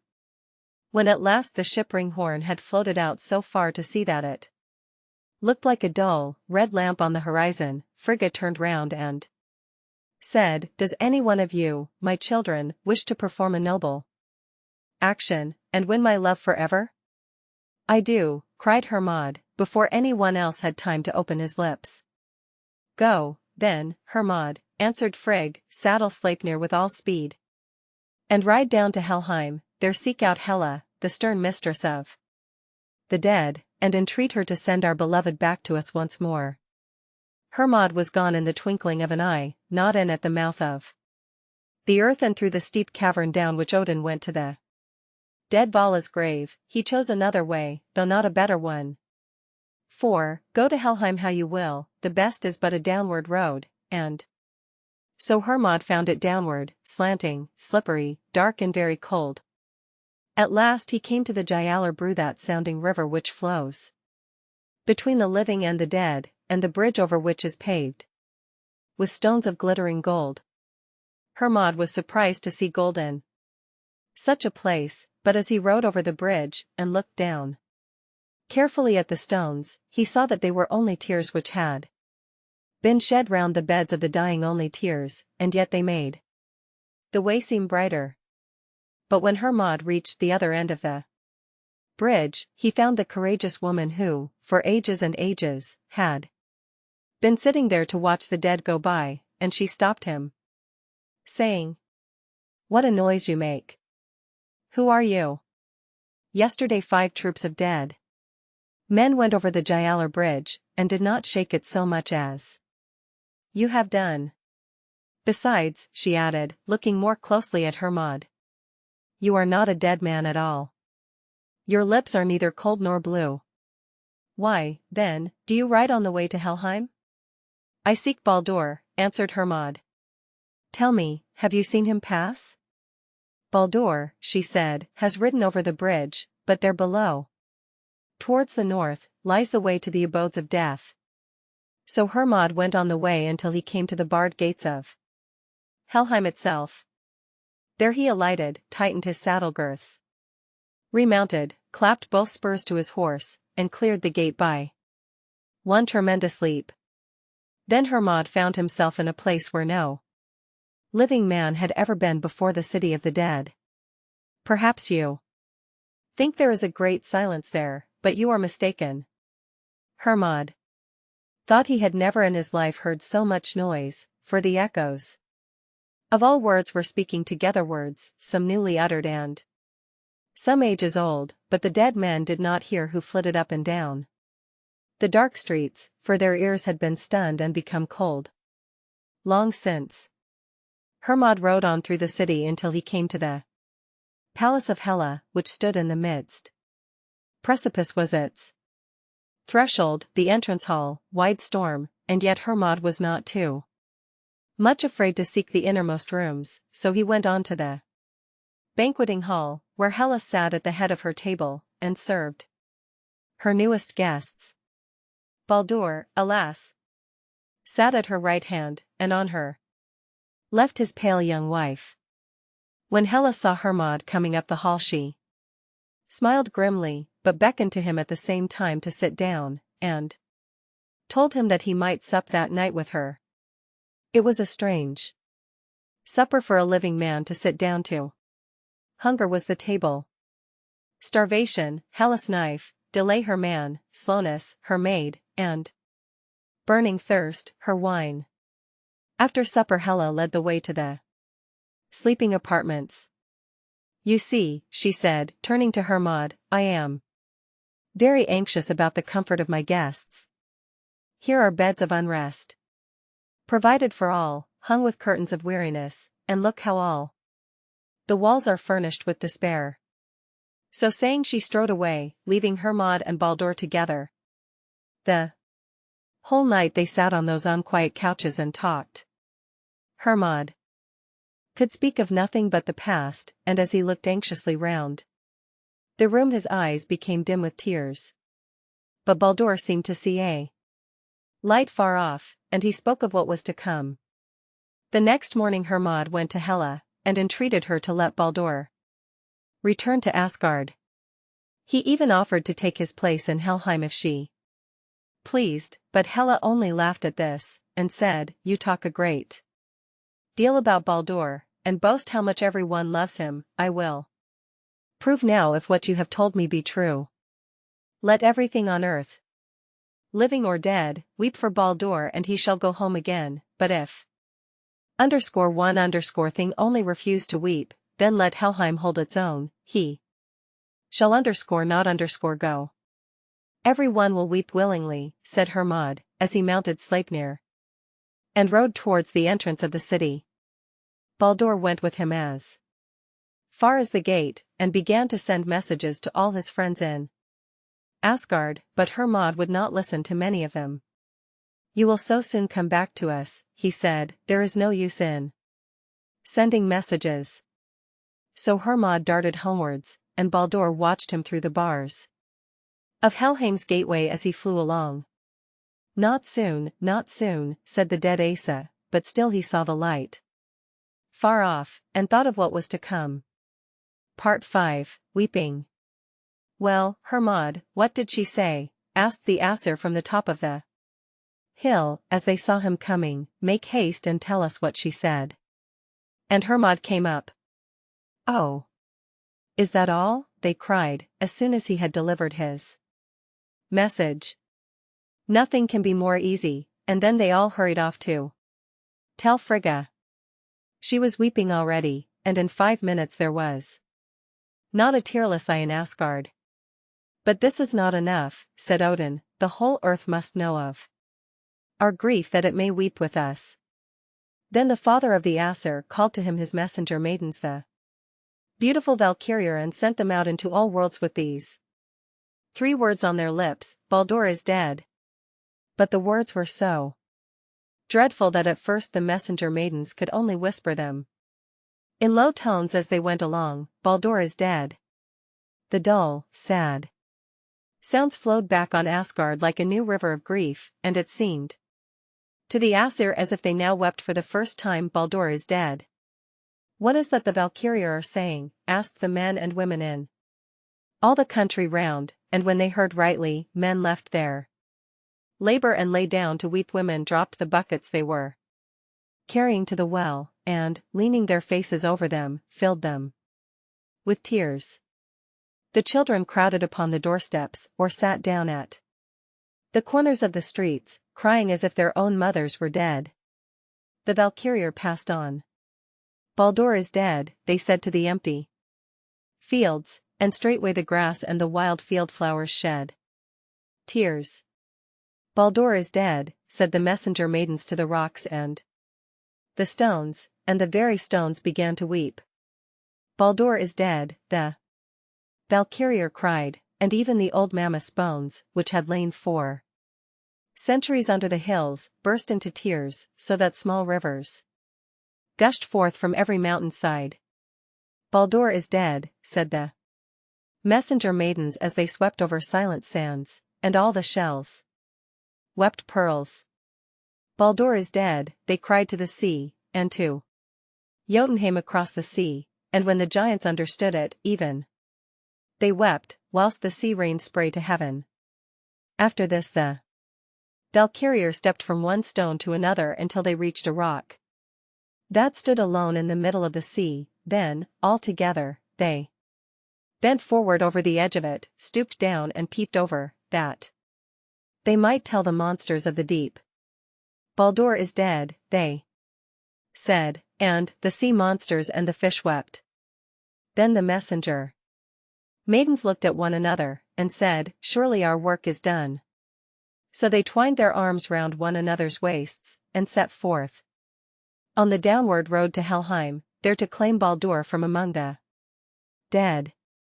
Now after he had sent forth his messenger maidens, Odin had seated himself on the top of Air throne that he might see how the earth received his message. At first he watched the Valkyrier as they stepped forth north and south, and east and west, but soon the whole earth's steaming tears rose up like a great cloud, and hid everything from him. Then he looked down through the cloud, and said, "Are you all weeping?" The Valkyrier heard the sound of his voice as they went all together down the slippery road, and they turned round, stretching out their arms towards Air throne, their long hair falling back, whilst, with choked voices and streaming eyes, they answered, "The world weeps, Father Odin, the world and we." After this they went on their way until they came to the end of the cave Nipa, where Garm was chained, and which yawned over Niflheim. "The world weeps," they said one to another by way of encouragement. For here the road was so dreadful, but just as they were about to pass through the mouth of Nipa they came upon a haggard witch named Thocht, who sat in the entrance with her back to them and her face towards the abyss. "Baldur is dead." "Weep, weep," said the messenger maidens, as they tried to pass her, but Thocht made answer, "What she doth hold, let Hela keep. For naught care I, though the world weep, o'er Baldur's bale. Live he or die, with tearless eye, old Thocht shall wail." And with these words leaped into Niflheim with a yell of triumph. "Surely that cry was the cry of Loki," said one of the maidens, but another pointed towards the city of Helheim, and there they saw the stern face of Hela looking over the wall. "One has not wept," said the grim queen, "and Helheim holds its own." So saying she motioned the maidens away with her long, cold hand. Then the Valkyrier turned and fled up the steep way to the foot of Odin's throne, like a pale snowdrift that flies before the storm. After this a strong child, called Vali, was born in the city of Asgard. He was the youngest of Odin's sons, strong and cold as the icy January blast, but full, also, as it is of the hope of the new year. When only a day old he slew the blind Hoda by a single blow, and then spent the rest of his life in trying to lift the shadow of death from the face of the weeping earth. Asterisk asterisk asterisk asterisk asterisk. The death of Baldur was probably in the first place an expression of the decline of the summer sun. At midsummer Freya's husband forsook her. At midsummer also the bright god begins to turn his face Helheimwards. Midsummer Day is observed in the north of Europe under the name of Beltan, and fires are lighted upon the hills, a custom which evidently had its origin in a commemoration of Baldur's death. Some think that Baldur and Hoda typify the two halves of the year. At the turn of the day in summer Hod kills Baldur, at the turn of the day in winter Vali kills Hoda. Vali was the son of Odin and Rind, a giantess, whose name means the winterly earth, so that clearly Vali comes at midwinter. Why the mistletoe should be used to kill Baldur it is difficult to say. Might its being so weak and small imply the very small beginning of the day's decline? But Baldur, from the description given of him in the Edda_, must surely be a personification of goodness morally, as well as the sun of the outward year, and is not returning from Helheim, being retained there through the machinations of Loki, seems to be a sort of connecting link between the first sorrow of the gods, the beginning of evil and their final defeat by the evil powers at Ragnarok. The giants have already won foot upon the gods. ***********. The hero of the next story is Tyr, mentioned in the first chapter as the only one of the Aesir who could feed the monster Fenrir. The Binding of Fenrir. Part 1, The Might of Asgard. I hope you have not forgotten what I told you of Fenrir, Loki's fierce wolf son, whom Odin brought home with him to Asgard, and of whose reformation, uncouth and wolfish as he was, All-Father entertained some hope, thinking that the wholesome, bright air of Gladsheim, the sight of the fair faces of the Aesir and the hearing of the brave words which day by day fell from the lips of heroes, would, perhaps, have power to change the cruel nature he had inherited from his father, and make him worthy of his place as a dweller in the city of lords. To Tyr, the brave and strong-handed, Odin assigned the task of feeding Fenrir, and watching him, lest, in his cruel strength, he should injure any who were unable to defend themselves. And truly it was a grand sight, and one that Asa Odin loved, to see the two together, when, in the evening after the feast was over in Valhalla, Fenrir came prowling to Tyr's feet to receive his food from the one hand strong enough to quell him. Tyr stood up in his calm strength like a tall, sheltering rock in which the timid seabirds find a home, and Fenrir roared and howled round him like the bitter, destroying wave that slowly undermines its base. Time passed on. Tyr had reached the prime of his strength, but Fenrir went on growing, not so rapidly as to awaken fear, as his brother Jormungand had done, but slowly, surely, continually a little stronger and a little fiercer every day. The Aesir and the Aesir had become accustomed to his presence. The gentlest lady in Asgard no longer turned away from the sight of his fierce mouth and fiery eye. They talked to each other about the smallest things, and every daily event was commented on and wondered about, but no one said anything of Fenrir, or noticed how gradually he grew, or how the glad air and the strong food, which gave valor and strength to an Asa, could only develop with greater rapidity, fierceness and cruelty in a wolf. And they would have gone on living securely together while the monster grew and grew, if it had not been that Asa Odin's one eye, enlightened as it was by the upspringing well of wisdom within, saw more clearly than the eyes of his brothers and children. One evening, as he stood in the court of Valhalla watching Tyr as he gave Fenrir his evening meal, a sudden cloud of care fell on the placid face of All-Father, and when the wolf, having satisfied his hunger, crouched back to his lair, he called together a council of the heads of the Aesir Thor, Tyr, Bragi, Honor, Frey, and Njord. And, after pointing out to them the evil which they had allowed to grow up among them unnoticed, he asked their counsel as to the best way of overcoming it before it became too strong to withstand. Thor, always ready, was the first to answer. One would think, he said, to hear the grave way in which you speak, Father Odin, that there was no such thing as a smithy near Asgard, or that I, Asa Thor, had no power to forge mighty weapons, and had never made my name known in Jotunheim as the conqueror and binder of monsters. Set your mind at rest. Before tomorrow evening at this time I will have forged a chain with which you shall bind Fenrir, and, once bound in a chain of my workmanship, there will be nothing further to fear from him. The assembled Aesir applauded Thor's speech, but the cloud did not pass away from Odin's brow. You have done many mighty deeds, son Thor, he said, but, if I mistake not, this binding of Fenrir will prove a task too difficult even for you. Thor made no answer, but he seized Mjolnir, and, with sounding steps, strode to the smithy. All night long the mighty blows of Mjolnir rang on the anvil, and the roaring bellows breathed a hot blast over all the hill of Asgard. None of the Aesir slept that night. But every now and then one or other of them came to cheer Thor at his work. Sometimes Frey brought his bright face into the dusky smithy. Sometimes Tyr entreated permission to strike a stout blow, sometimes Bragi seated himself among the workers, and, with his eyes fixed on the glowing iron, poured forth a hero song, to which the ringing blows kept time.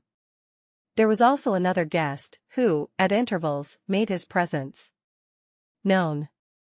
By the light of the fire the evil form of Fenrir was seen prowling round in the darkness, and every now and then a fiendish mocking laugh filled the pauses of the song, and the wind, and the ringing hammer.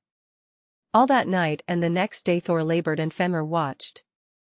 And, at the time of the evening meal, Thor strode triumphantly into Father Odin's presence, and laid before him Ladding, the strongest chain that had ever yet been forged on earth. The Aesir passed it from one to another, and wondered at its immense length, and at the ponderous molding of its twisted links.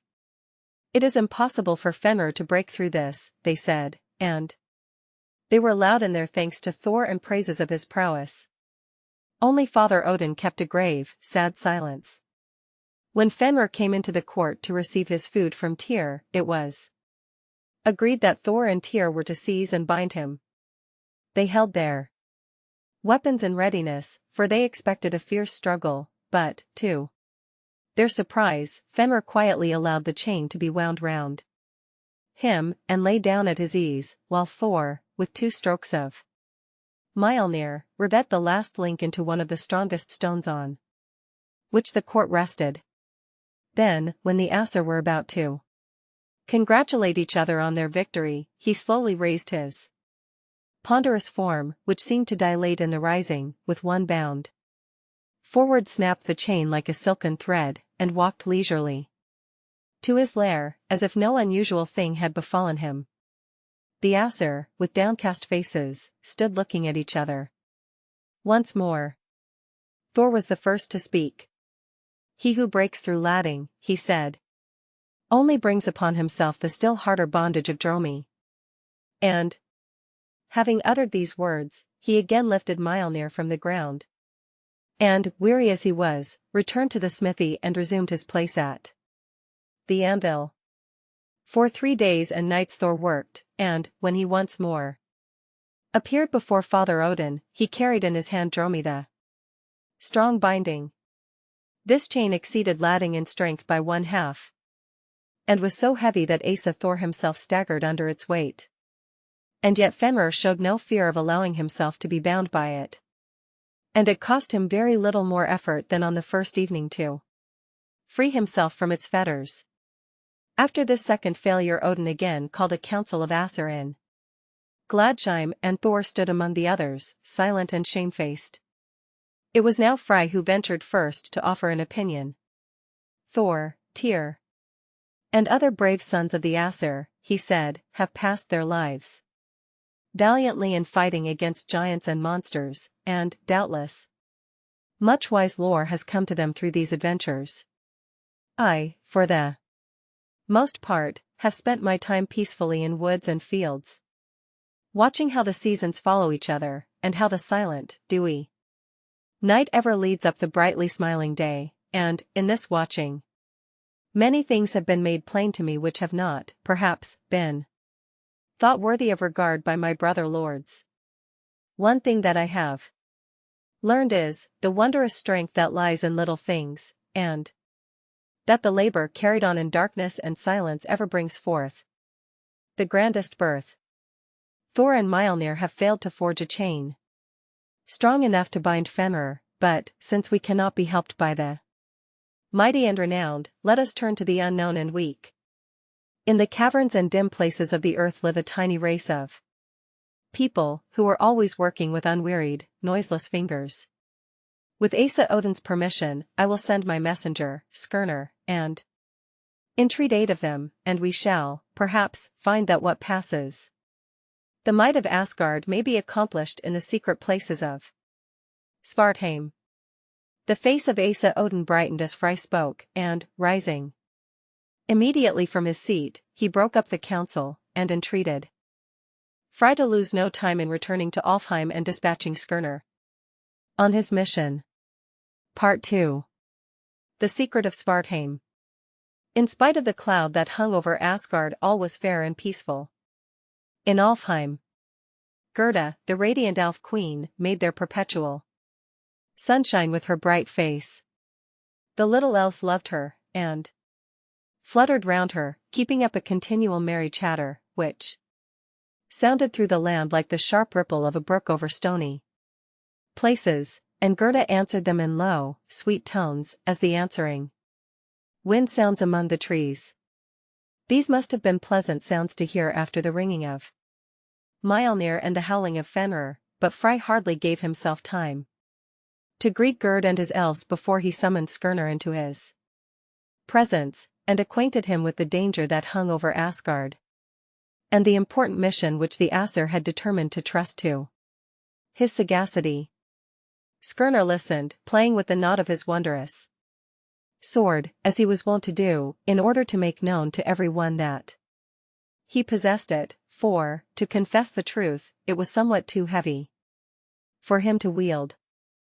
"This is a far different mission," he said, "from that on which you once sent me to woo fairest Gerd, but, as the welfare of Asgard requires it, I will depart at once, though I have little liking for the dark caves and cunning people."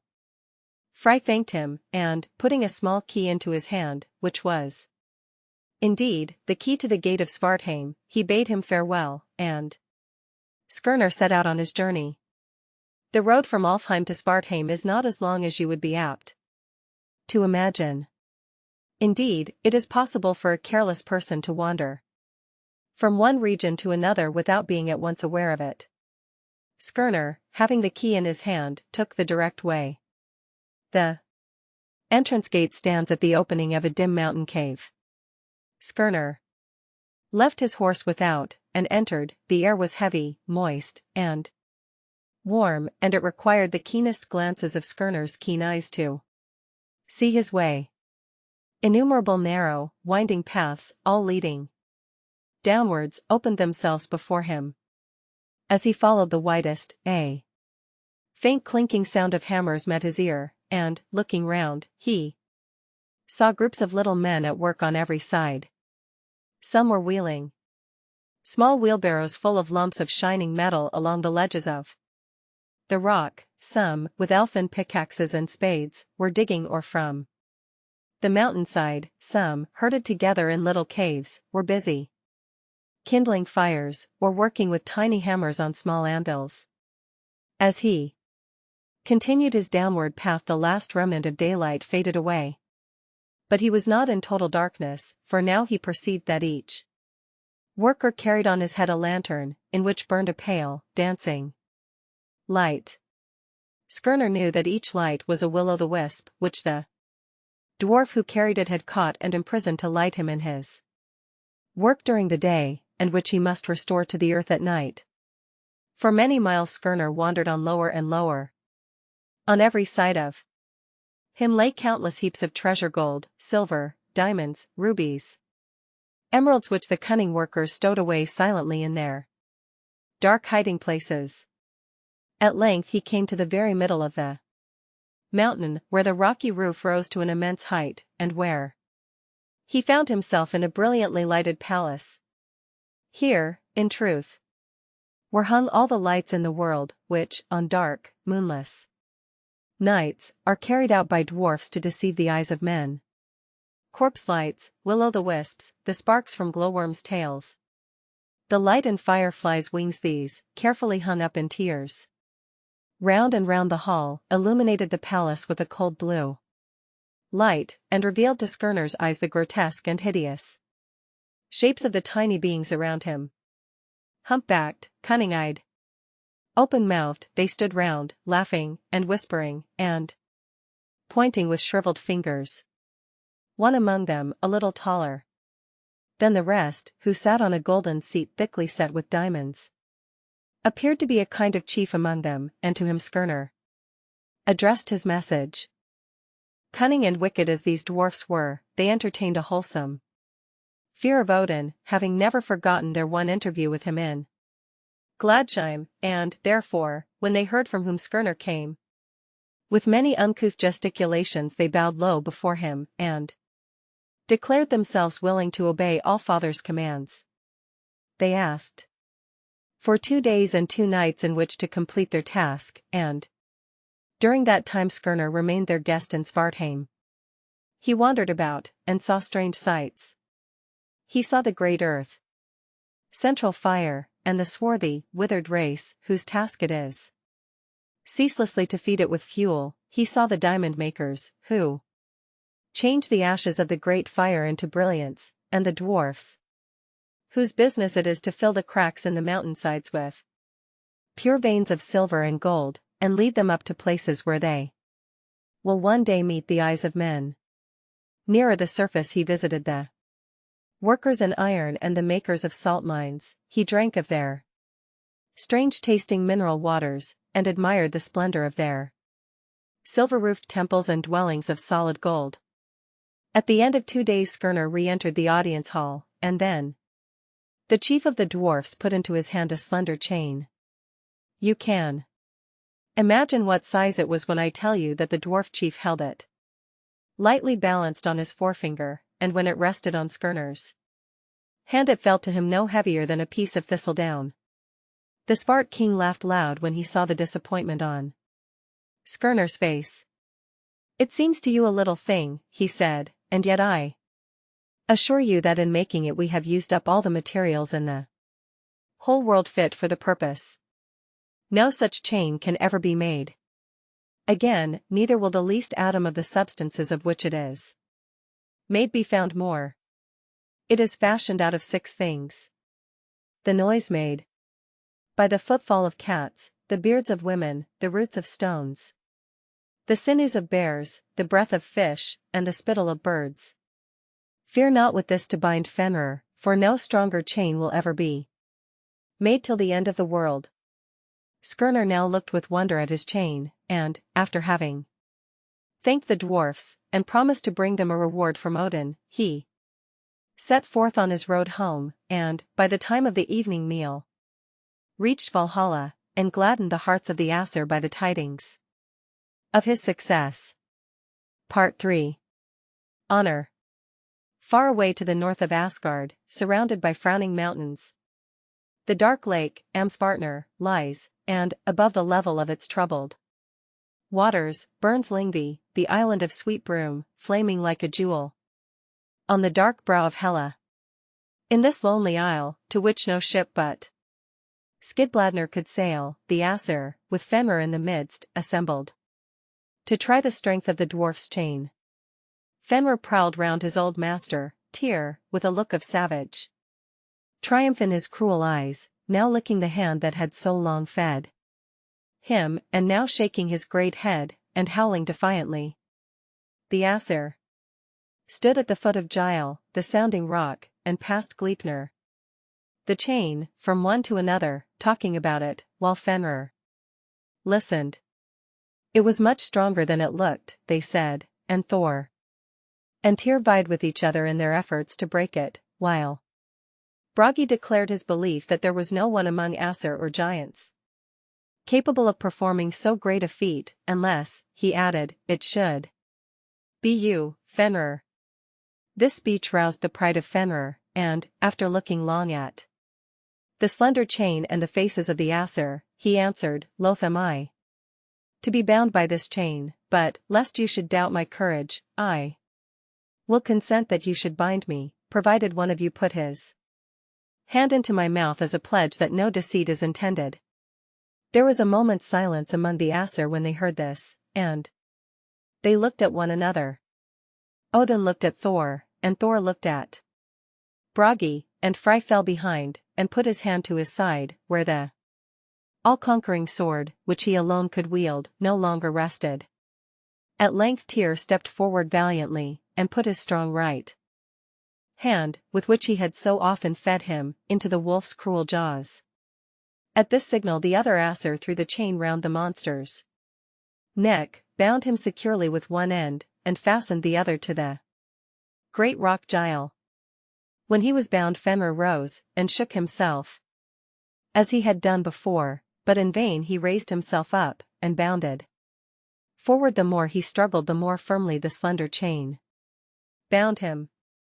At this sight the Aesir set up a loud shout of joy, for they saw their enemy conquered, and the danger that threatened Asgard averted. Only Tyr was silent, for in the struggle he had lost his hand.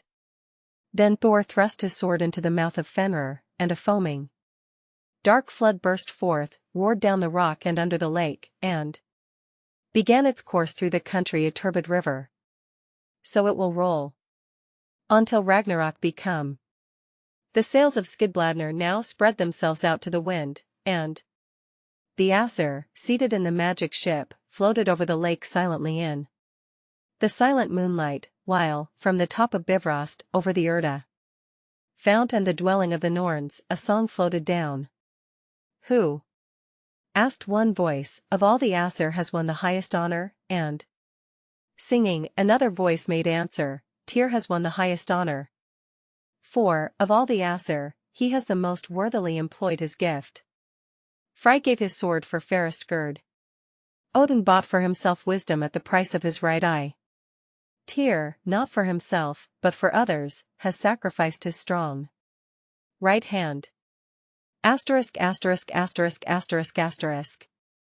The wolf Fenrir is annihilation. He was destined to swallow the chief of the gods at Ragnarok. We see him here as destruction chained until his time for mischief should come again. The destructive side of nature morally and physically is personified in him.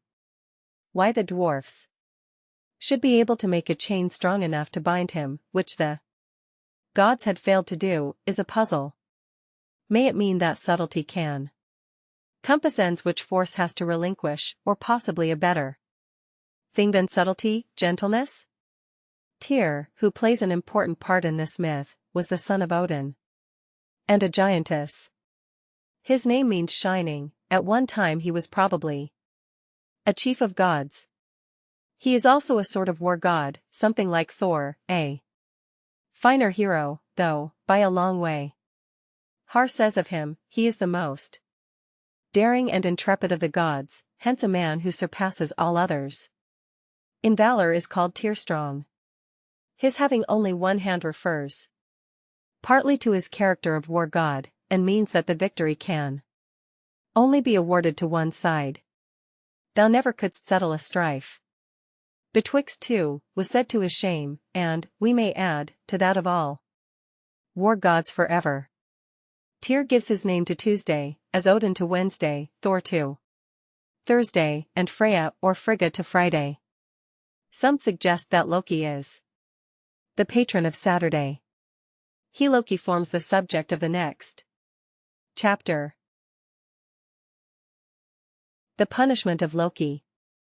After the death of Baldur, Loki never again ventured to intrude himself into the presence of the Aesir. He knew well enough that he had now done what could never be forgiven him, and that, for the future, he must bend all his cunning and vigilance to the task of hiding himself forever from the eyes of those whom he had so injured, and escaping the just punishment he had brought upon himself.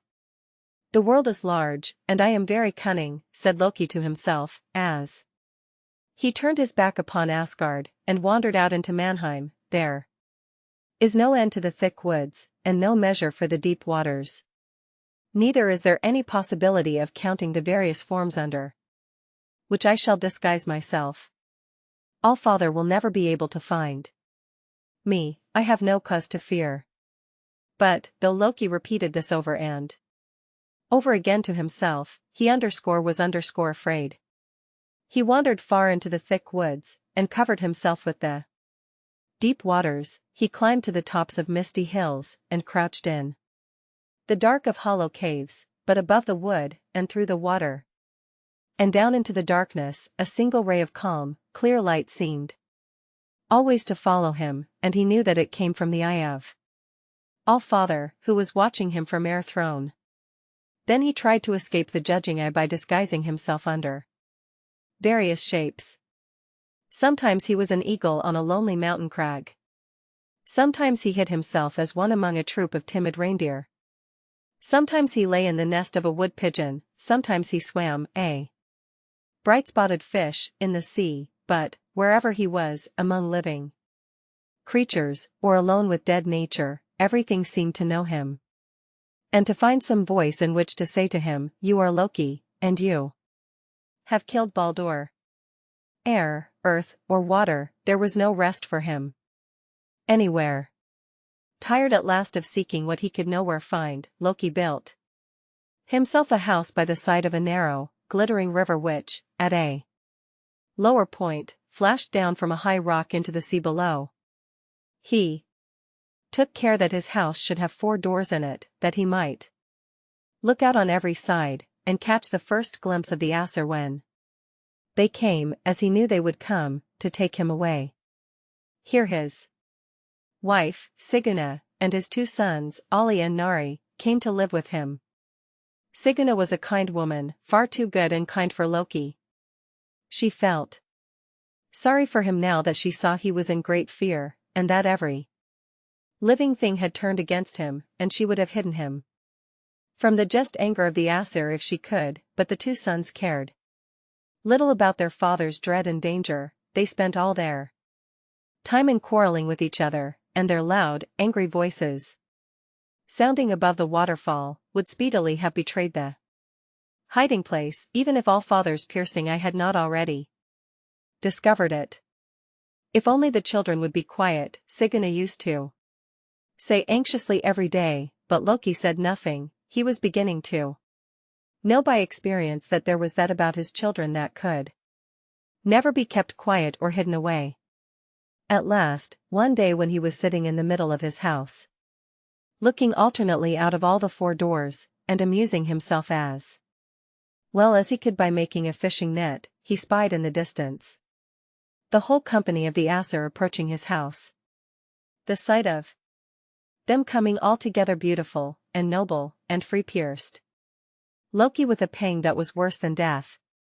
He rose without daring to look again, threw his net on a fire that burned on the floor, and, rushing to the side of the little river, he turned himself into a salmon, swam down to the deepest, stillest pool at the bottom, and hid himself between 2 stones. The Aesir entered the house, and looked all round in vain for Loki, till Kvasir, one of Odin's sons, famous for his keen sight, spied out the remains of the fishing net in the fire. Then Odin knew at once that there was a river near, and that it was there where Loki had hidden himself. He ordered his sons to make a fresh net, and to cast it into the water, and drag out whatever living thing they could find there. It was done as he desired. Thor held one end of the net, and all the rest of the Aesir drew the other through the water. When they pulled it up the first time, however, it was empty, and they would have gone away disappointed, had not Kvasir, looking earnestly at the meshes of the net, discovered that something living had certainly touched them. They then added a weight to the net, and threw it with such force that it reached the bottom of the river, and dragged up the stones in the pool. Loki now saw the danger he was in of being caught in the net, and, as there was no other way of escape, he rose to the surface, swam down the river as quickly as he could, and leaped over the net into the waterfall. He swam and leaped quickly as a flash of lightning, but not so quickly but that the Aesir saw him, knew him through his disguise, and resolved that he should no longer escape them. They divided into two bands. Thor waded down the river to the waterfall. The other Aesir stood in a group below. Loki swam backwards and forwards between them. Now he thought he would dart out into the sea. And now that he would spring over the net back again into the river. This last seemed the readiest way of escape, and, with the greatest speed, he attempted it. Thor, however, was watching for him and, as soon as Loki leaped out of the water, he stretched out his hand, and caught him while he was yet turning in the air. Loki wriggled his slippery, slimy length through Thor's fingers, but the Thunderer grasped him tightly by the tail, and, holding him in this manner in his hand, waded to the shore. Their father Odin and the other Aesir met him, and, at Odin's first searching look, Loki was obliged to drop his disguise, and, cowering and frightened, to stand in his proper shape before the assembled lords. One by one they turned their faces from him, for, in looking at him, they seemed to see over again the death of Baldur the Beloved. I told you that there were high rocks looking over the sea not far from Loki's house. One of these, higher than the rest, had midway for projecting stones, and to these the Aesir resolved to bind Loki in such a manner that he should never again be able to torment the inhabitants of Manheim or Asgard by his evil doings. Thor proposed to return to Asgard, to bring a chain with which to bind the prisoner. But Odin assured him that he had no need to take such a journey. Loki, he said, has already forged for himself a chain stronger than any you can make, while we have been occupied in catching him. His two sons, Ali and Nari, transformed into wolves by their evil passions, have fought with, and destroyed, each other. With their sinews we must make a chain to bind their father, and from that he can never escape. It was done as Asa Odin said. A rope was made of the dead wolves' sinews, and, as soon as it touched Loki's body, it turned into bands of iron, and bound him immovably to the rock. Secured in this manner, the Aesir left him. But his punishment did not end here. A snake, whose fangs dropped venom, glided to the top of the rock, and leaned his head over to peer at Loki. The eyes of the two met and fixed each other.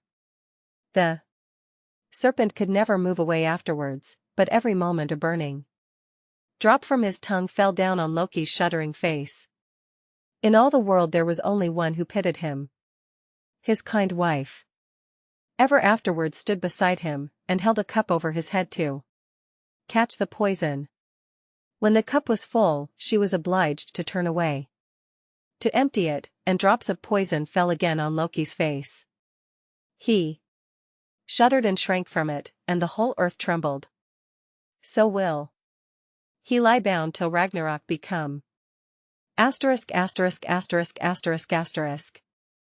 Loki, as we have seen all along, whatever his origin may have been, had come to mean evil by the time these myths were formed. The destructive principle, the originator of all corruption as father of devouring hell, of Fenrir, the wolf annihilator, and of Jormungand, the universal wolf.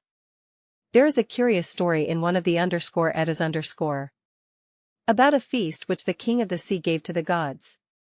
By the way, one song says of Aegir, sat the rock dweller, glad as a child, which is the introduction to another feast he gave the gods. If he began by being glad on this latter occasion, expecting a happy entertainment, he must have had a grievous disappointment, for Loki, bent on mischief, would insist upon feasting with the Aesir. Things rarely went well where Loki was, which the gods knew and begged him not to come. But Loki would come, and directly he was seated at the Table he began his mischief-making, doing his best to make the gods quarrel with one another, insulting them by turns, reminding each of some fault or misfortune least pleasant to remember. Altogether it must have been a most uncomfortable dinner party. At last Thor, who had been on a journey, came back, and, after a good deal of abuse had passed between him and Loki, the latter appeared to take alarm and slank away from his enraged companions.